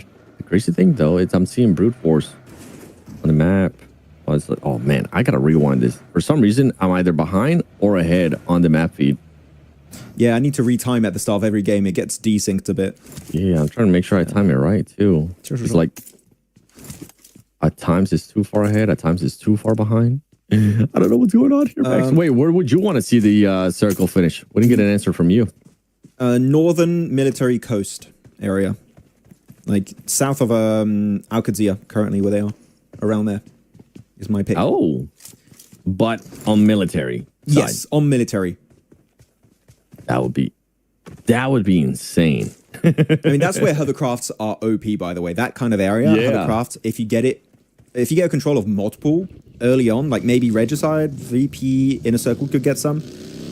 That stuff is insanely powerful in circles like this. By the way, someone's telling us in chat, Harjley Debama, 2 different teams. Mongols, you have Giro, and for Yonkers, you have Gyro. But it said Giro, not Zero, because people are saying it's J pronounced as a Z, which I've never seen before. Yeah. Yeah, Chad, don't try to mess us up here, okay? Maxman ever watched Claw like Aquanox from 8-Bit? 8-Bit didn't make it to IC, sadly. Yeah, that's unfortunate. We won't be seeing that Claw. It's Crypto. There you go. There you go, Crypto. There you go, ASI8. Show us that aggressiveness. Quick little eliminations, too. You're not going to be risking too much. Get a 1-2, or at least just a 1. Get some ground as well.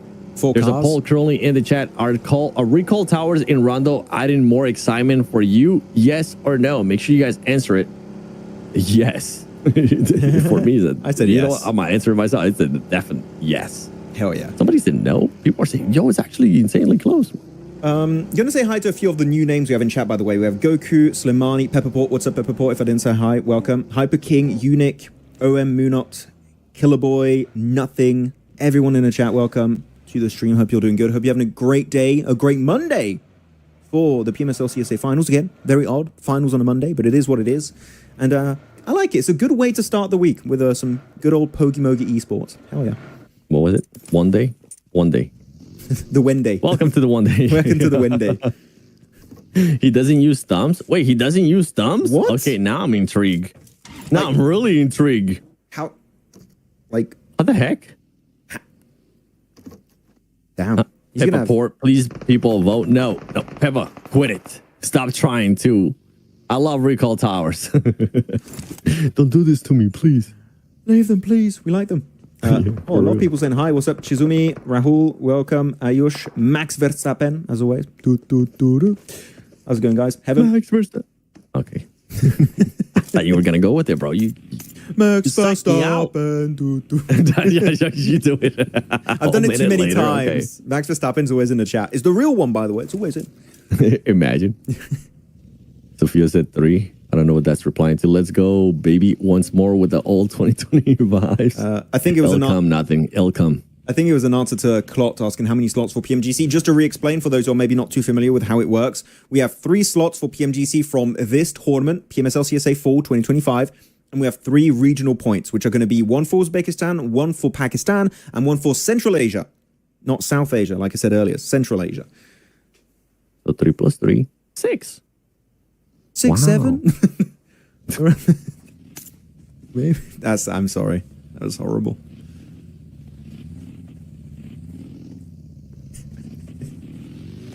You guys want to look at the map feed real quick? Let's look at the map feed. Let's look at the map feed, bro, please. Yeah. So no one... I need to make sure my map feed's up to par. No one took the gamble currently then, 7, of making it to Military Island. I think they're all expecting it to go northwest on mainland. If it goes military right now, you're going to have the wildest, craziest rush, like race to make it to military. It's going to be hectic, and I kind of hope it happens. I really do. Me too. I'm really hoping it happens too. I'm switching my pick of where I want it to end. Okay, Max? You want it? So, okay, you want it to go there. I want to see that mayhem. I want to see somebody try to do a glider, okay? 7, you're a genius. PL? 3 plus 3 equals 6. Yeah, thanks, bro. Appreciate it. We need PL, 2 horse on the glider rotation. That was okay. Yes. Come on. Where's we're going to go? Yes! Oh my God, this is insane.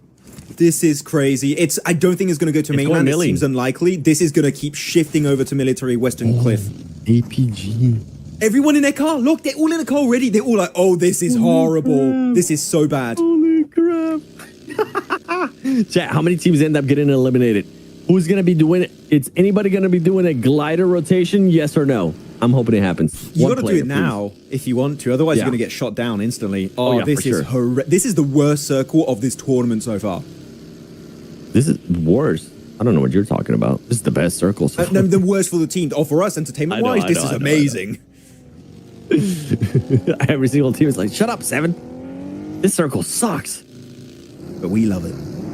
Yeah, we absolutely love it. Look at APG instantly going for the Western Ridge control. I think they're making sure they can cancel out some botations or maybe even glidations from some teams on the glider if they're going to be entering this. So APG are looking to get some easy early eliminations, it seems. The amount of teams that are crossing right now is ridiculous. Some are swimming, some are in boats, some are trying to get to the bridge, but that's almost impossible. Inner Circle getting absolutely wrecked by APG, it seems. Reefer's able to find it. Yikes. This is bad. You ended up being the opposite, Max, where I was talking about how maybe Inner Circle will be the one holding APG. Nope. APG is going to be the one holding Inner Circle. Falak's going to go down too. Oh, this is awful for Inner Circle. 13th place. Luckily for them, just to my awareness, right? You said Inner Circle or 4 Thrives was in first place for or PMGC points, right, for Pakistan? Yes. And it's not even close? Yes. Okay, cool. Like, All only right. Regicide can catch up, and they have such a big lead from Spring that it's almost impossible unless Regicide are literally top 5 of this tournament. Ooh. Well, we'll have to wait and see if that's going to be playing into effect, because if Inner Circle, I mean, bad performances all around. There you go, 16th place. Wow. It was just a matter of time. Look at APG. How many elims they have right now already? Himself, APG 3 elims. only have 3. Yep. And that's with them maybe backing off a tiny bit, too, as more LMs are going to start coming through for the squad. I'm going to show the map feed. We're not looking at any of the eliminations. The elimination feed is lighting up. Look where everyone is currently on the map feed. Kunina Power were able to make it successfully in there. Some are still just holding on to that mainland position up north. But you know as a fact here, Seven, that it's extremely unlikely we get a northern mainland finish here. It's going to keep shifting towards this military island. So I think that we're going to lose maybe 50% of the lobby upon phase 3, which is a crazy ratio to have. Look at VIP. I'm liking what VIP is going to be doing there too. Yeah, VIP is going to have a freebie right now there towards the south. And I also love the positioning of APG. With that positioning and with how aggressive APG can be, honestly, Max, I wouldn't be surprised if this squad ends up with 15 plus LMs. Who's VIP? VP? Yeah. I was like, I'm just waiting for you to. I was like, VIP? You trying to mess me up, boy? No. I said just one time. Just one time. I said it twice in a row. I said VIP. You said, we have VIP. I'm like, okay. Sure, you sound very confident. I didn't hear the first time. You bastard. It's fine, it's fine. Here you go, fight on Ferry Pier is going to get fully committed to, it seems like, brute force. I mean, the thing is, because there's a team right behind them, Mad Balls can't even swim across here. They need to eliminate brute force before even just thinking about making it to Military Island.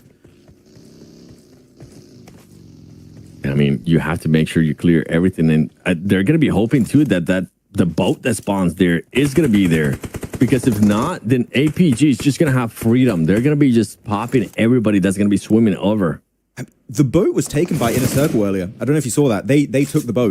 There's no more boats here, I think. Unless there's like another spawn I just don't know about. But I don't think you have boats anymore here. They all gone. Ooh.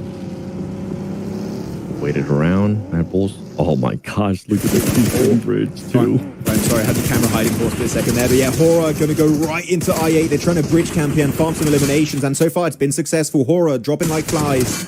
Down to just now No Fear and Jiggle making it away. Sky going to be remaining on the northern side of the bridge. And he's just running it. He is going to be running. I'm just laughing. Pepper Port VIP sounds better than BP. I don't know what you're talking about. It kind of does. Yep. Nah, Chad, I didn't call it VIP. It was just one time. Leave me alone. Yeah, even they were saying, who's VIP? Who is that? Yeah. Wait a second. I don't know what you're talking about. Suffering from success, Mongols. Doing too many regions. Yeah, imagine. As long as there's not another AE or... Oh, man, there's just so many variations, too. Wait until we get to the finals. If VIP gets in there, too. VIP? No, it's not VIP. It's VP. Dang it. Now, Max, you're messing me up now. We got him, chat. I like Goat how they're trying to sweep from the northern side, pushing him from east to west, trying to just push them against the blue zone and the water, so there's no escape here. I think Goat have an idea that maybe most of the boats already gone because this is a very late rotation from Ferry Pier towards Southern of the island. So Goat, I dig this. I like what's happening currently from them. Yeah, Goat waiting it out. I mean, you're going to have a hard push. See if you can maybe get up some more eliminations, because whenever we do end up being over there, it's going to be hard. And there you go. Somebody actually got it. Yeah, VPE. When we get Vampire Esports in the grand finals, if VP makes it to the grand finals too, oh boy. Just wait for the confusion. It's horrible. VPE going for the third party on VP versus VIP. It's going to be so many fights. It's all over the place. Oh no. It's the fights of the VPs. Oh gosh, that would be so awful. Oh, does he spot him? Well, good thing VIP is not going to be in play. Oh, there you go. Hey, Seven, do you agree with the fact that the ASM Abacan is just a crazy good weapon in esports right now? Like, the rate of fire is better than playing an M4 at that kind of range. Ooh. If I'm being completely honest with you, I haven't even thought about that one. Oh, it's but really now that strong. You mention it. Wait, there is a boat. Oh, no one took that one. I mean, going on the pier is kind of risky anyways to get a boat. Yeah. So there was 2 boat spawns? No, I really thought there was only one. No, there's 2. The same one. Oh, okay. Yeah, spotted out. It's going to be happening. Unfortunately picked off. And that's going to be Casanova also secured out by Sleepy Jiggle, also getting himself a good one. So far, Horror are winning this fight versus I8, it seems. And it's just going to be down to Crypto now on the bridge. Does also get picked off by an off angle of Godless, I believe that was. So Horror didn't have the easiest time making that crossing, but so far it's been working out, and it's down to just the solo of I8 Huzaifa in a 1v1 versus Jiggle. Yeah, it's going to be winning here because Huzaifa, I mean, we've seen him being able to be a little bit aggressive in the past. That nade's going to be too short, though. Both nades going to be too short. And Jiggle gets caught off guard by Sanchir from SF, from Skyfall, none other. So now, ASIA, I don't think he's going to have enough time. Yeah, he's going to be sacrificing Crypto. There you go. Crypto ends up going down to the play zone. And I think he's going to be getting eliminated soon, too, for Huzaifa because he's just going to get picked apart. Skyfall is just keeping an eye on everything that was going on there towards the bridge. And this is what I was talking about. This is why I love the positioning that APG had, Max, and why I was saying that this squad might end up with 15 or more eliminations. Because, yeah, you got to let some of these squads get a little bit closer, but they're just picking them apart. Shooting fish in a barrel.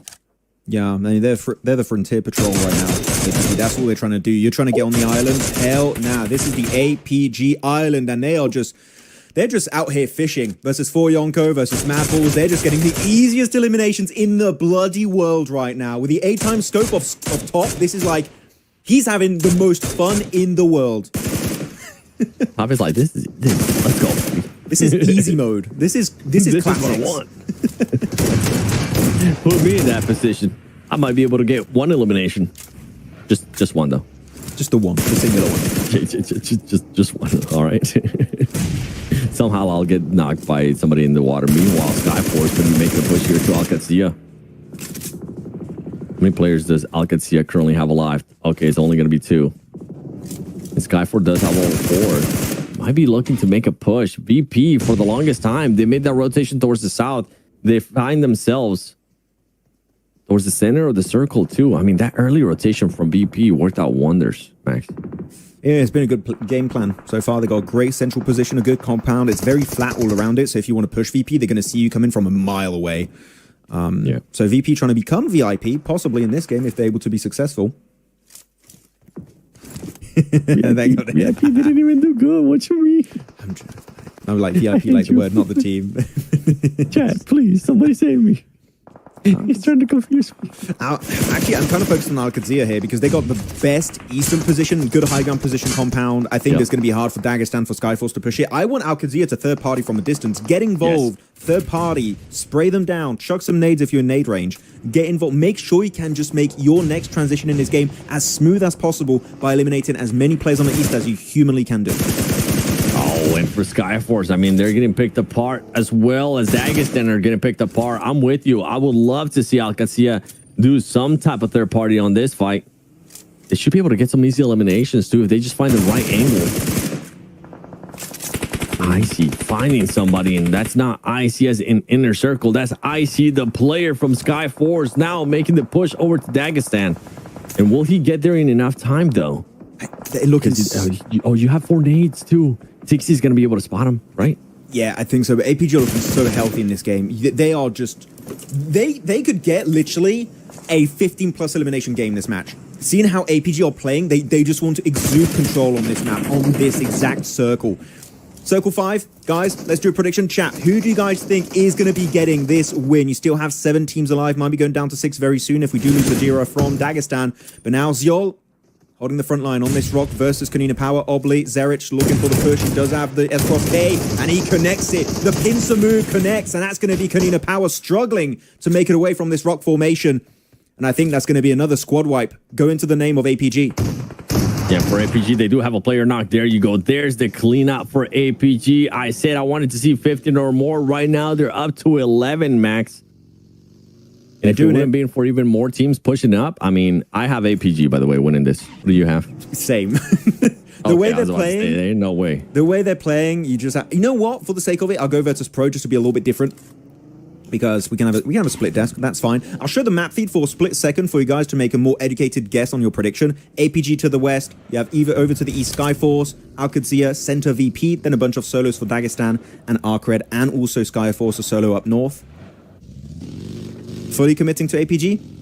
Lock it in, 7. You're done. Yeah. Oh yeah. Mine's locked in. Mine's locked in since before we even started talking about this. Whenever I said 15 or more eliminations, I was thinking already they were winning. Okay, he's committed. He's going for it, and it seems like most people agree with you in the chat. They're going to APG. Okay, we'll see if VP can do it on this. Yeah, the thing is too, with that position, when you have such an aggressive team, I mean, you're going to be able to continue to see what's happening here.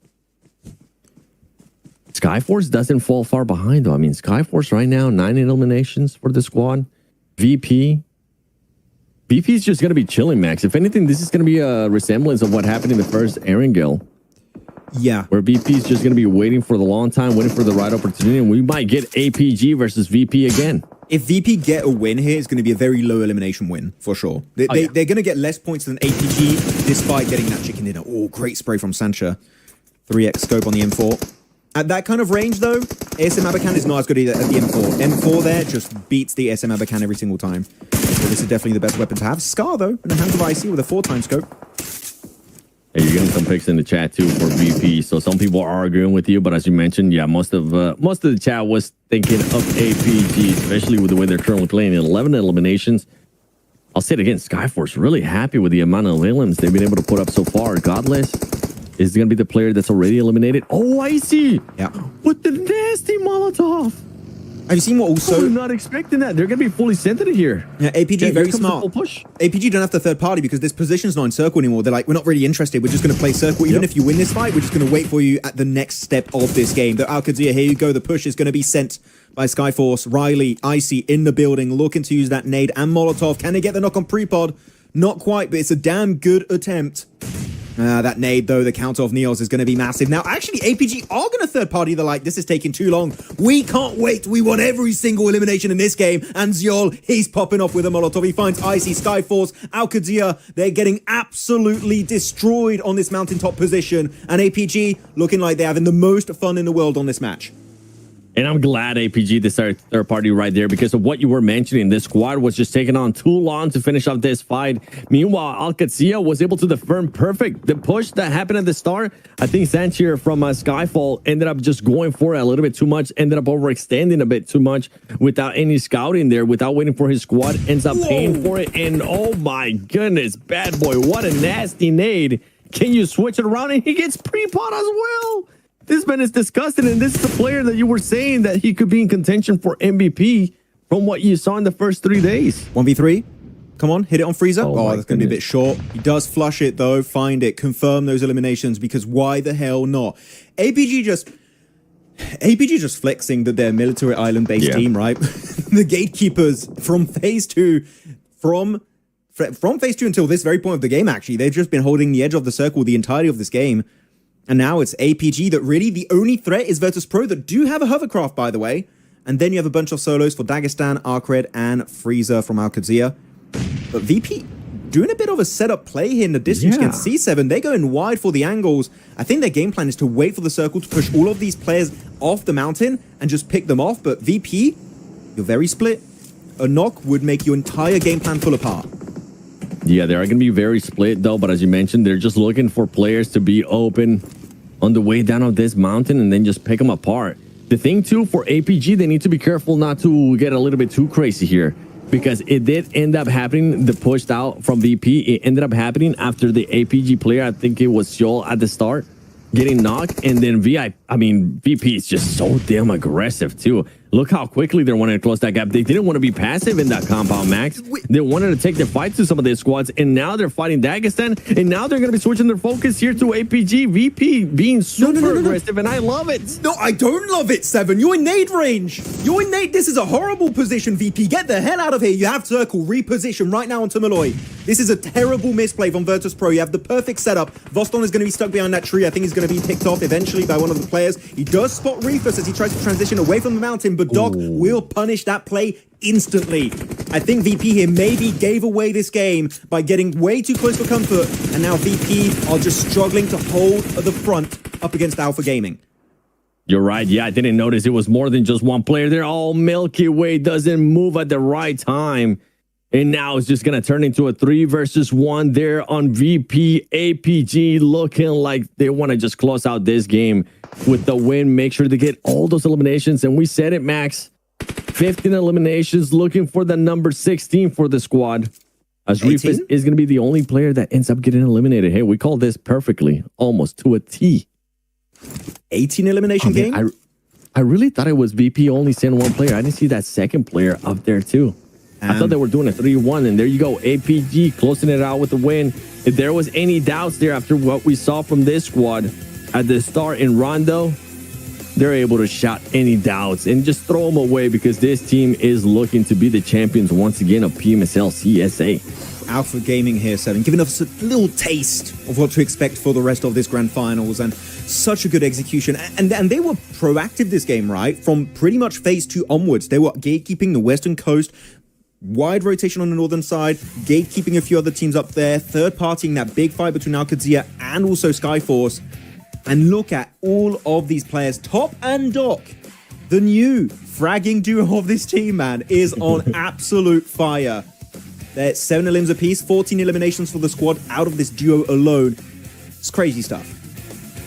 Crazy stuff indeed. And my goodness, like I ended up going back and just taking a quick little brief look at the circle. If VP would have just stayed put, if VP would have just ended up doing like a 3v1, what I thought that we're actually doing, it would have ended up working out wonders for that squad because it was their compound in the circle. Yeah. I feel bad because this is still a very impressive win from APG, but I do think Virtus Pro fumbled the bag. Oh, yeah. Big time. You get way too close. You get in that nade range position against Doc. That is a mistake. Unfortunately, you don't come back from, and it's not going to work out. And Top were just so pinpoint accurate with the sprays too. It was just going to be crazy. And I'm seeing some people saying in chat also that their VP were just getting impatient, and impatience in a circle like that is going to cost you big. And in this case, Virtus Pro, it cost them what could have been the easiest win wrap-up of, I think, their entire PMSL CSA full season journey. I mean, yeah, circle ends up going their way. I stick to what I'm saying here, Max, is I would have loved to see a 3-1 split from that squad there. I really thought that's what they were going to go with. And then all of a sudden you said it's more than one player. And then I looked around and you were absolutely right. I got absolutely blinded there. Oh, man. It would have worked out wonders too, because then you have that one player, right? You're willing to just surrender at least one player there towards the front, especially with the circle that you had. But for BP, I agree. Whoever was saying that they were just getting a little bit too impatient, that's exactly what it came down to, because that squad did not do anything there for most of the lobby, especially after they rotated south, got into the center of the circle. They were just waiting for the right timing on their end. APG, meanwhile, I mean, they were fighting anybody that they could end up fighting with, and then you have it right there, MVP. The man, the myth, the legend, Doc. Okay, now I'm gonna go on a bit of a rant here. Doc, go for it. See what this guy can do when he sticks with his team.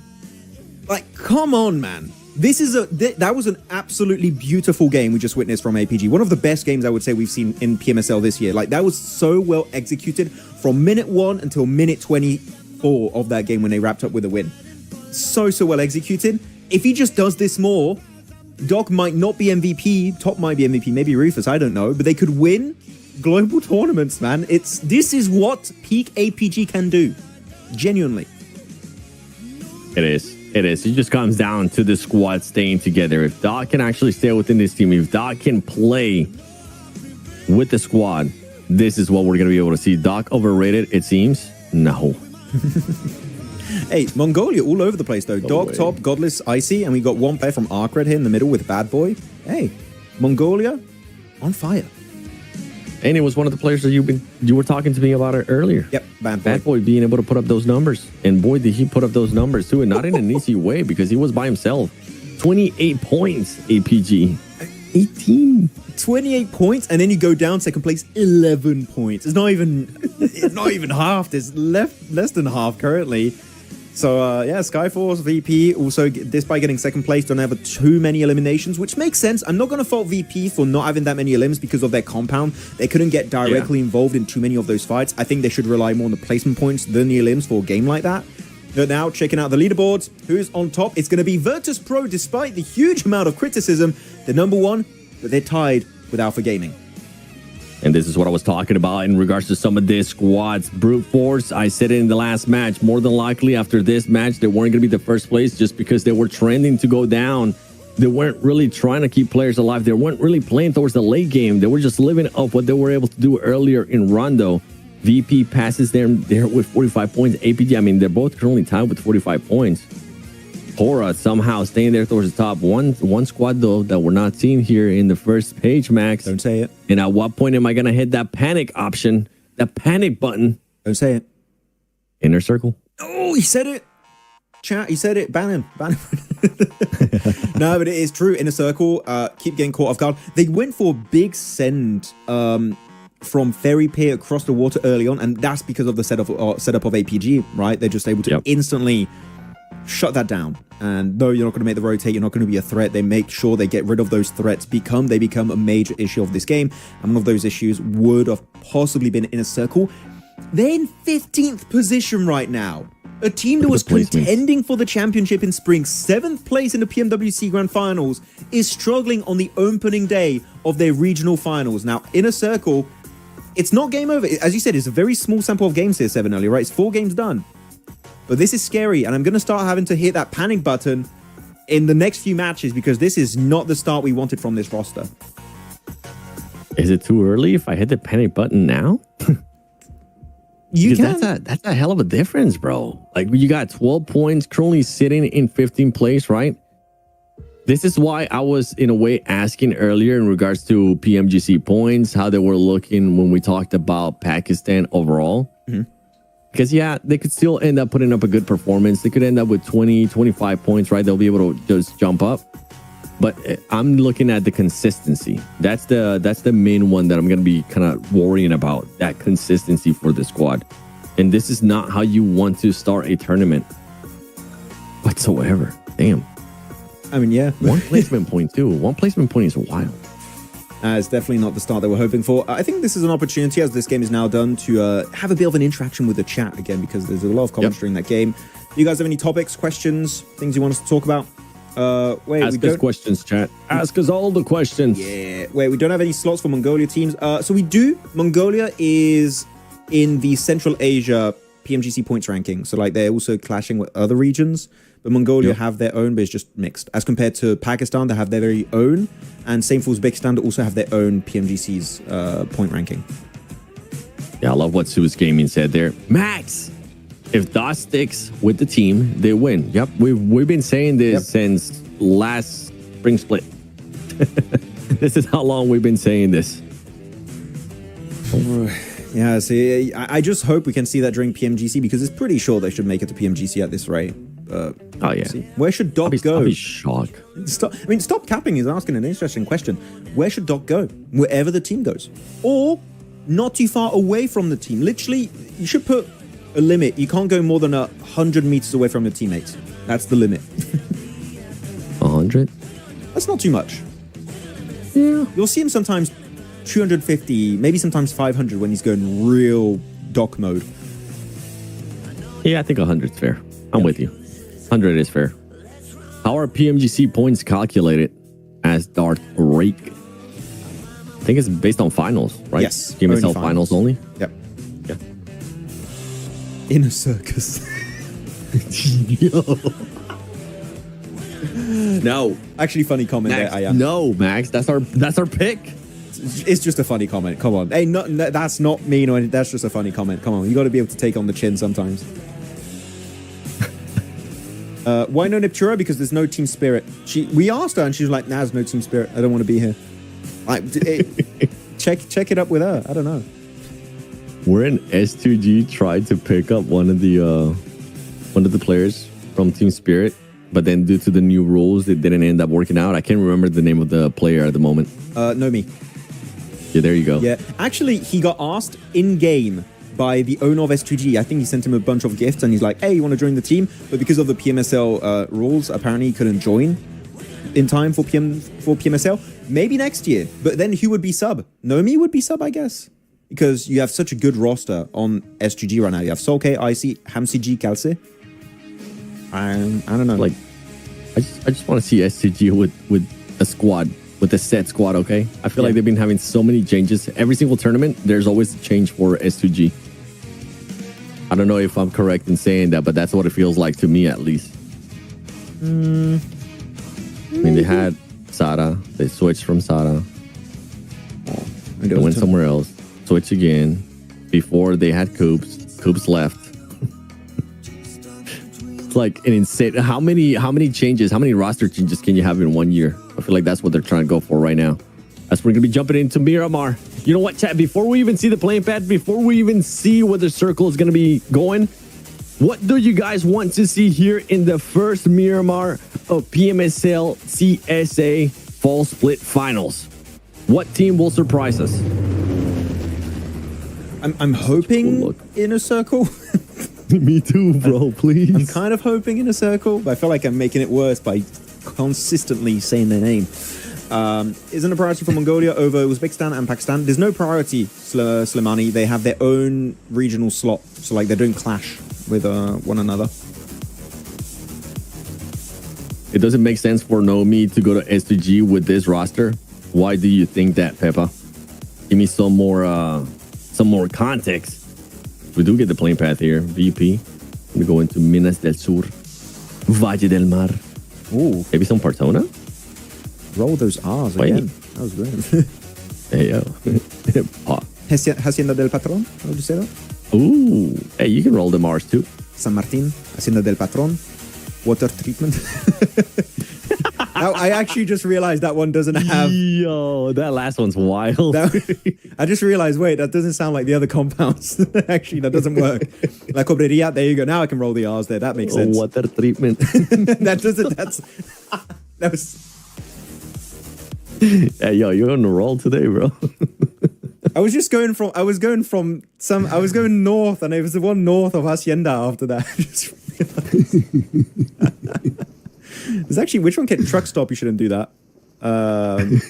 Prison. I was about to tell you to try to say a truck stop like that. No, that doesn't work. Crater field. Hey, we get the circle. We get the circle, inner circle, within the middle of that circle. So many circles in that sentence. Holy cow. Yeah. Los Leones. Hopefully not the same hot drop as in Mina. I don't know if any of you guys in chat have watched PMSL Mina. You don't want to see what happens in Los Leones. It is horrible what happens over there. Oh my goodness, he's going to hit it with a Kar 98 Einstein. Oh, that would have been sick. That would have been sick, honestly. World-class 3 MVPs in one team. Yeah, honestly, the first time we saw APG get built, we're like, okay, they're definitely going to win a tournament at some point. Like, do you think it's taking too long for APG to win a tournament?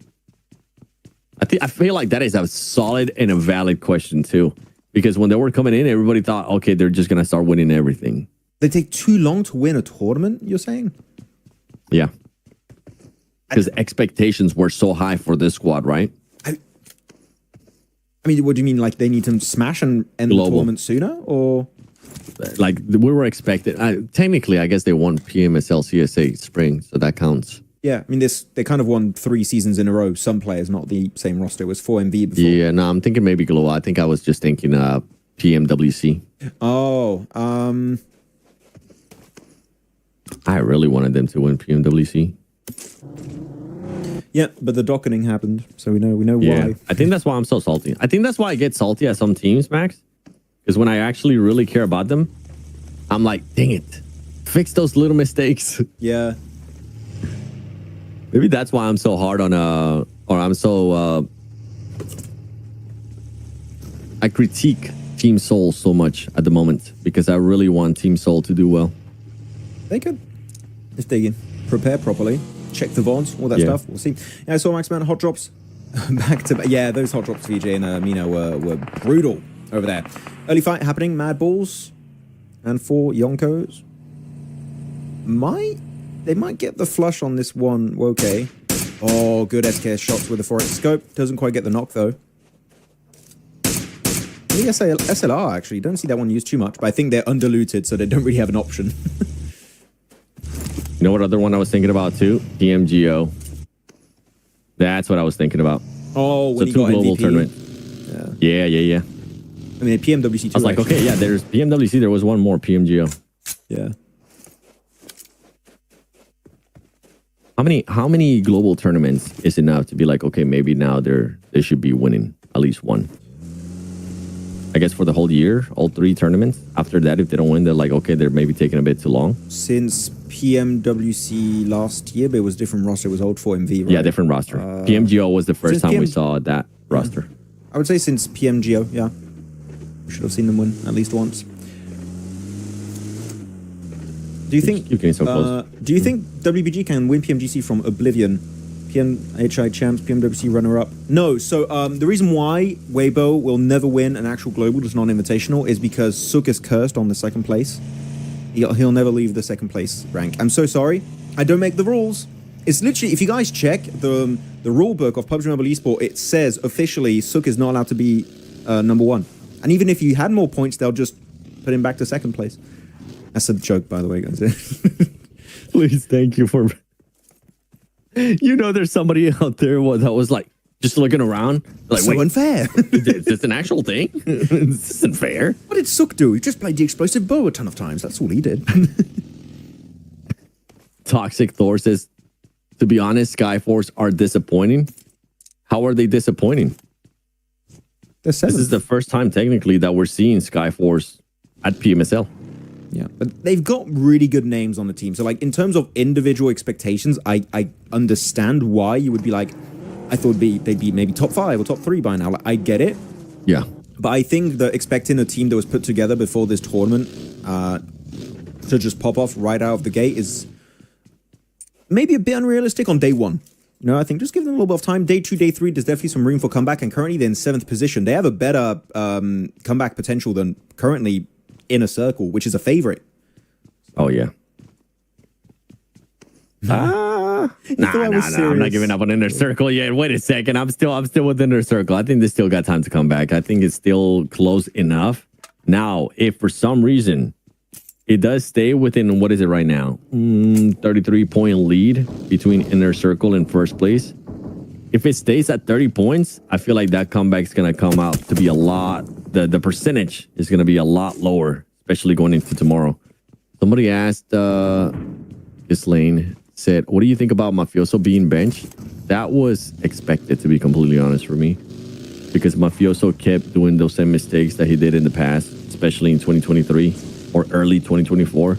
Just overextending, getting too caught. And the clutch factor just wasn't there for him. So I was expecting for it to happen. I was kind of impressed with Guizawa and Obscure.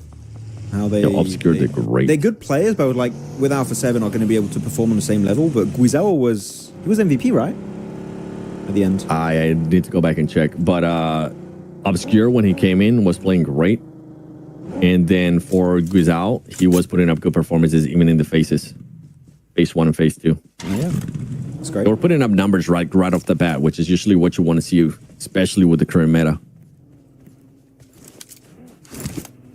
Everyone's centered up on this one, even Inner Circle. Hopefully, yeah. I'm scared Inner Circle's going to get just fully surrounded here. If we have a big hard shift and they just rotate into a team, that's going to be tough. So they need to start thinking about what do they do in that worst case scenario right now. Because for me, Inner Circle don't stand out as a good center team. For me, I like Inner Circle, the Inner Circle that goes for wide wraps. I think IQ's really good at making those calls. But look, they're fully surrounded. There's no escape. Except north, there's a little opening. But they are in the thick of it. Like if you go south, they're just gonna have to wait because if you try to rotate too early, then they're just gonna get caught. I've seen a lot of people mention OG in the chat. So while we have some time here, chat, what do you guys think is the expectations for OG from India going into PMGC? Do you guys think they make it to grand finals? Or when do you guys think they get eliminated? I'm hoping to make it to grand finals. They just need to fix some things. Yeah, I think there's potential. I have the most amount of hope in Orangutan when it comes to teams from that region. Yep. They are the hope of India. Here you go. Inner Circle going to be moving. We have a big southern shift here coming out for these teams. Actually, 4 Yonkos and Mad Balls need to get moving. There's not going to be a lot of positions left open in this circle. Here you go. Arc Red, though, one player out in the open. Doesn't get knocked just yet, but I think it's just a matter of time before he gets knocked eventually because that car is not in good condition. Yeah, that car's not going to be moving anytime soon there, Max. As Alcacia is just waiting for the right moment. And meanwhile, inner circle, IQ just looking around. What else are you supposed to do in this situation? I will be doing the exact same damn thing. You're out in the open. The circle's upside. The vehicle's upside down. Just get in there and hope that the thing is, maybe he has this strat, Max. Maybe he thinks that nobody's going to be expecting him to be there. No, the thing is, because he's like this is actually a feature in the game. Because he's upside down in the car, actually his gyro has flipped him in real life too. Like right now, he's sitting on his head, on his chair in the venue. Okay? So it's like, if he can't stay that for too long, the blood's going to rush to his head and stuff. He's really going to struggle. The gyro's OP, man. Can you imagine if we gave players like a sensor bodysuit? And if they get shot at in the game, they would feel that. That'd be insane, actually. Oh, come on.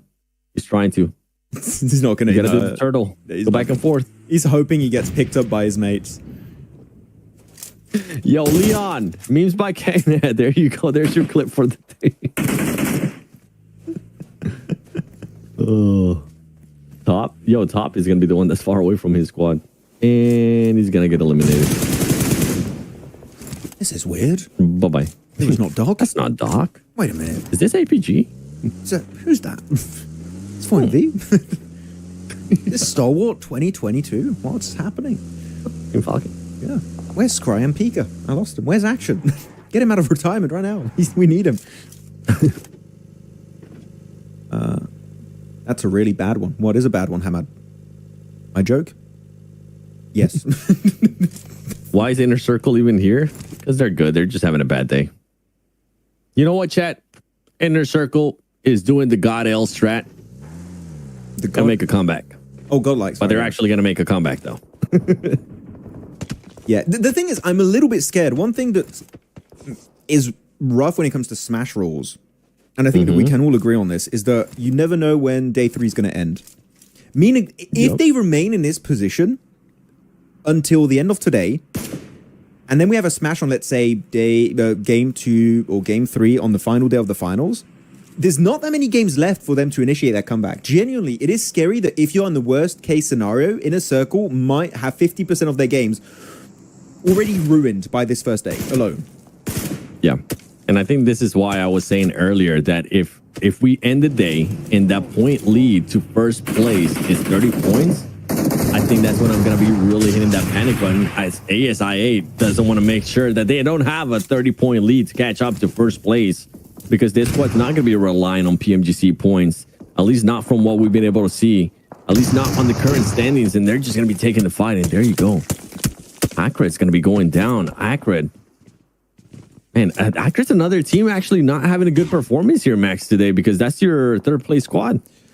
Yeah, unfortunately, not performing on the same level as what we did see from them back into the group stage. So far, they are struggling. But I think that also now going into this, the big names, they bring in their A game, right? Like they mean business. Like looking at APG, how they played that previous Erangel game with that win, that was just flawless execution from start to finish. They were not messing around. And I feel like we've seen that a few times from Horror, Virtus Pro, the way they played it, or making it out of Mansion early on Erangel 2 was just completely on point.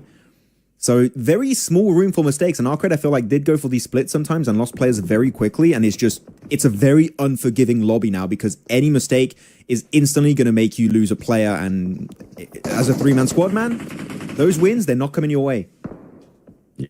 And the reason why I kind of panic a little bit, and I'm talking about the panic button and all that stuff with Inner Circle, going back to them, is because I know that these players, they're still very young, Max. And I seen them crumble, especially at PMGC last year in Malaysia.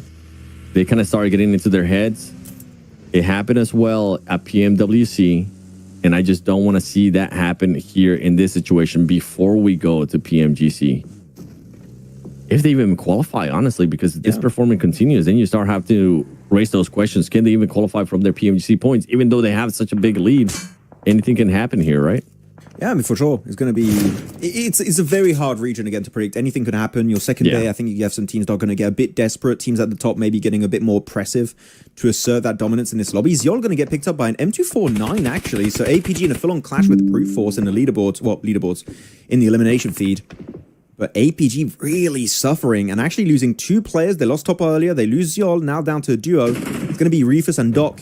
The Wombo combo might be real, as Inner Circle getting also completely decimated. This versus the side of Horror, it seems. And Falak being that player that goes down quick, and now Brute Force wanting to take the action here to Reefus and Doc. Doc trying to see if he can maybe end up catching a grenade. There goes down the nade. He's going to be being pushed here. We've seen Doc clutch up this moments before. Great Molotov right there from him. Controlling the area that they're going to be fighting from. And Brute Force now just looking to clamp them down. Looking to just make sure they go down. And oh, Doc responding. Making sure that they get one more knock. Do they have any more utility? Oh no, take me back to this fight. Yes, stay on this fight, please. That nade bounce was such a good attempt from Reefus. Really good try. Didn't quite connect, but it did force him a little bit further into this building. Here you go. Play around your shotguns if possible. Brute Force going to try and force that man advantage here forward. They're trying to get the fight. Unfortunately, misses every single shot. Right now, the duo is working out. The nade is going to be doing so much damage. They are forced to push their way forward. And APG, unfortunately here, going to be going out first in this game. That's twice today here, 7, and 0 eliminations to show for it. Yeah, not the performance, the consistency we want to see out of APG.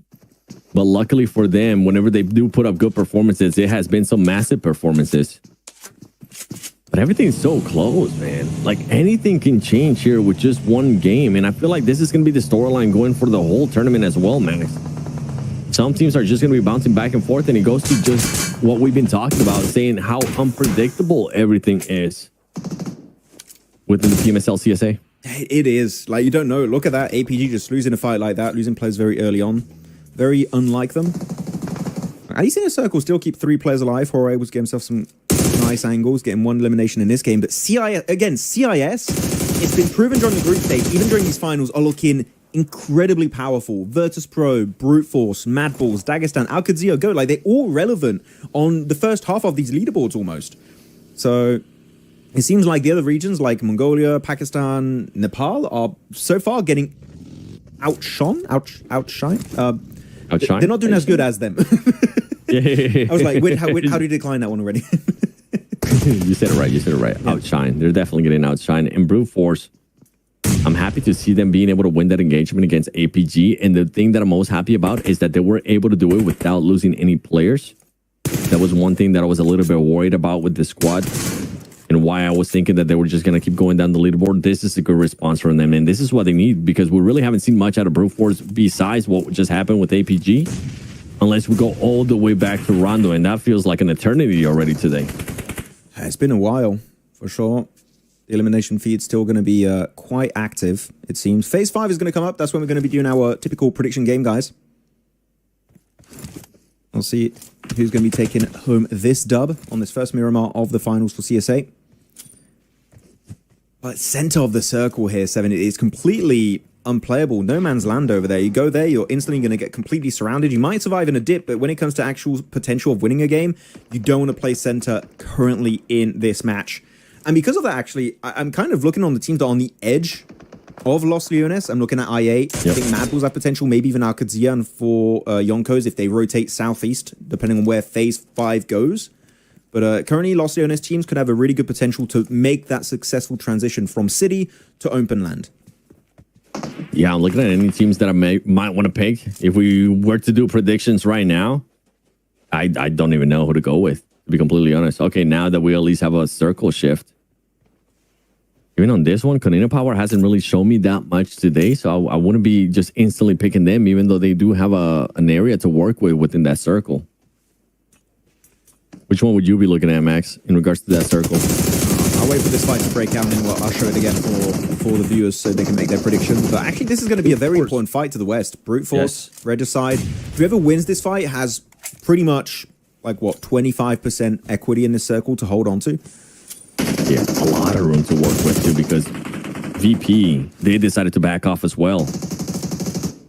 So it's just going to be a lot of real estate. And right now, Regicide is just going to be having to back off. Senior is going to be the last one alive. Brute Force just controlling this whole area. And they're chasing him down. They're hunting him down. They know that they don't want one player being out here. And now they have so much room to work with that if you're able to pull up the map, at this point, I think Brute Force doesn't look like that bad of a pick. On this circle, you know, I'm actually going to go Dagestan on this one. I think that there's some good ridges to play as you transition over the road straight up north of Shifu and Magnum. So I'm going to go Dagestan. But yeah, chat, who are you guys picking for this chicken dinner on this 5th game of the day? I got Dagestan. Brute Force going over to 7. I'll leave the map up a little bit more so you guys can make your I'm waiting pick. for mine to show up on your end because I want to make sure that I'm not too far behind on mine. So good. Okay, I want to be able to 3, see. 2, 1. Back to the main feed. There you go. Yep. Make your picks. Tell us who you think is going to be getting this one, and if you win, well done. I actually don't mind Brute Force with only the amount of room that they have to work with for this squad. I don't know if it's my final pick though, because I kind of like what VP was doing there with the 2-2 splits. The only thing with VP that I would maybe be a little bit hesitant for is that some teams might end up crashing there. You know what? I'll lock it in. I'm gonna go Brute Force. Brute Force, done. Okay, Brute Force. Yeah. I got Dagestan and Chat. Got a lot of variety. Someone said Seoul, wrong region, but I respect it. Horror, Brute Force, Inner Circle, Brute Force. So a lot of Brute Force. Few different ones otherwise. See some Virtus Pros. So VP. Yeah. So people are favoring then teams that are currently already in Circle away from the city, except for people that are picking Inner Circle and Horror. But so far, actually, Sleepy able to carve a little bit of space in the circle, able to get a nice knock onto Mongols, and maybe actually able to successfully transition over the road. So far, you can see Jiggle made it over. 2 players made it over. If they can get the entire squad in this dip, maybe Horror can live further in this match and make it to phase 6 minimum. And V-Boy Malloy securing an elimination there on the Mongols and continuing on. You said Dagestan, right? That's who you want to win this match? Yeah, Dagestan. Just want to confirm. I don't know if you said. The what? Sorry? Confirming which team you ended up picking. No, Dagestan. Yeah, Dagestan. I do. Dagestan? Okay, cool. DG. Yep. Alcatsia Zadira is going to be getting caught out in the open here, though. Luckily for him, those smokes, I mean, working now, but right now with Neos there towards the top, I think it's just a matter of time here until Zadira ends up getting knocked. He's going to get spotted. He does get a knock first, though. Enough time that he's going to force that player to get up and close.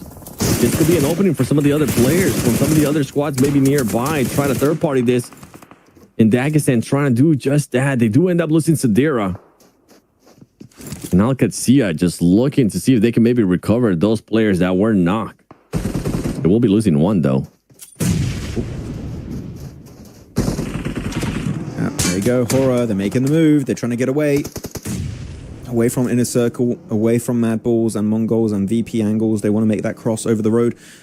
They know IQ's there. They really want to get rid of IQ, it seems. But no, IQ, I think this is the best course of action for IQ. Disengage. This fight is not worth it. Transition over the road, then refocus onto fighting whoever you want. You want to fight Kunina Power, you want to fight Horror, don't really care. Just don't take this unnecessary fight. You would go out early for literally little to no reason. Fully agree with you on that one. And with this one, how is Inner Circle going to be rotating into this? Because now Hora has full eyes on them and just waiting to see what they're going to be doing. And here comes the push. They're just going to be sending it, honestly. And they're going to hope that this ends up working out, because if not, this squad, I mean, they're not going to be moving up the leaderboard that much anyways. IQ slowing it down with that horse, and now Sleepy just waiting for the right opportunity. And somehow T24 is still alive, Max. He's trying to make it work. I like this Inner Circle push, actually, just surrounding all of Horror in this dip. I'm surprised we're not seeing big nades coming out from Inner Circle. I don't know if they're just fully out of nades, but these utility throws would be really impactful if they could get it. Or maybe they just want to hold on to it to use it against KP. Here you go, nades coming out from Noki. But the thing is, you keep losing Phallic early, I feel like, 7, so he just doesn't have the opportunity to flex his great utility that he's known for at this point. And done. I was going to tell you, I was a little bit worried with that push there from Inner Circle before it happened, because of Kunina Power being so close. I was scared that they were going to end up getting pinched, and that's exactly what ends up happening there for that squad. Meanwhile, Hora now going to be changing their focus and switching it to the team that's closest to them, which is going to be none other than VP and as well Mad Bulls. VP just being aggressive here, taking matters into their own hands. And this is I feel like this is exactly what VP has been doing throughout the whole day, Max. Just wanting to be aggressive, wanting to third party. They see an opening, just going for it. Yeah, and it's cool. We can see a very passive VP and also a very aggressive VP. They show adaptability, which is a very good sign for team in terms of like their potential if they do make it to PMGC at the end of this tournament. So definitely happy to see that coming on through. Now taking the high ground control, trying to apply pressure onto Madballs, onto the remnants of Horror, maybe even Kanina Power based on how this fight unfolds. But that's it. Madballs losing Flip down to now just a singular player in Tulika. Yeah, Virtus Pro here, playing it so good. I think we're looking for a double-digit elimination game. Maybe not the win, but at least high elimination match. And they confirm that one and send Madballs right back to the lobby. VP now looking to take care of Horror. Horror's going to be in a bad spot here, but they find an opening that Sleepy's going to be able to just knock one of the players there from VP. Jiggle making the full push here. And boy, did they get a full push on this hill as this mugs from VP are going to be coming through. Aragon was that player that ended up getting knocked there from VP. Milky Way, Malloy, the nades are going to be coming in. The angles are going to be coming in as well. Where's the rest of the squad for Horror? There's only two. that's the entire squad. There's only two players. Yeah, no, that last player, there you go. He's right there. Okay, I was like, he's taking a little bit too long. I just didn't know if he had a vehicle or not. This is actually good for VP. They have a little bit of a dip, and because it goes downhill very, very rapidly on the incline, it's quite hard for Horror to hit those nades. Don't waste the nades, Horror. Hold on to it. You want to make sure you're accurate when you throw those, but it's bullying VP out of position. So far, VP, this fight, not worth it. They're in circle. Guess what? Horror, not in circle, meaning they are forced to try and push towards VP, and they're just trying to set up a proper defense. I think VP are playing this extremely well. Malloy's just T-posing, moving forward. Yeah, I think they are too. The smokes that they were able to put earlier too when Sleepy was making that first push. I think now they're just going for a bit of a bait there too. They might have realized that they have the numbers advantage. Milky Way, you don't want to get knocked. Gets out of the way early on, and Kanina Power once again just third party in this fight. They end up getting Jiggle, and Sleepy ends up dying to Aragon there with the nade. The first player that got knocked there from VP is the one that comes back around and makes sure that they end up on top. And now VP is just spreading their wings here, Max. Brute Force, we haven't even gotten a chance to see Brute Force. Dagestan is out too. Both of our, your pick is out. My pick still hasn't really been showing themselves. VP is looking good. If I'm not mistaken, I think a lot of people from chat ended up picking VP as well. Yep, they did. They did go for VP, actually. It makes sense. Just to go back to that final fight with Horror before we move on to the rest of this game, if they held on to that utility, as I talked about earlier, 7, they actually could have gone maybe a triple knock in that little dip. It's such a small dip, a small amount of landmass. I think they could have easily got it, but wasting nades, it really hurts you in the long run. When you don't have that utility, you can't use the terrain to your advantage, and I think that did cause Horror from losing full control of this match and going down to not only Kanina Power, but also VP. Now, down to the last 5 teams. If you guys want to do a prediction in chat, feel free to do so. You have Virtus Pro, Brute Force, Alcadzia, Kanina Power, and 4 Yonkos. Again, very CIS heavy here, 7. And I think we're looking towards a CIS win here this time around, as we do lose Freezer from Alcadzia, now down to the last 4 teams. I think that's what's going to end up happening too.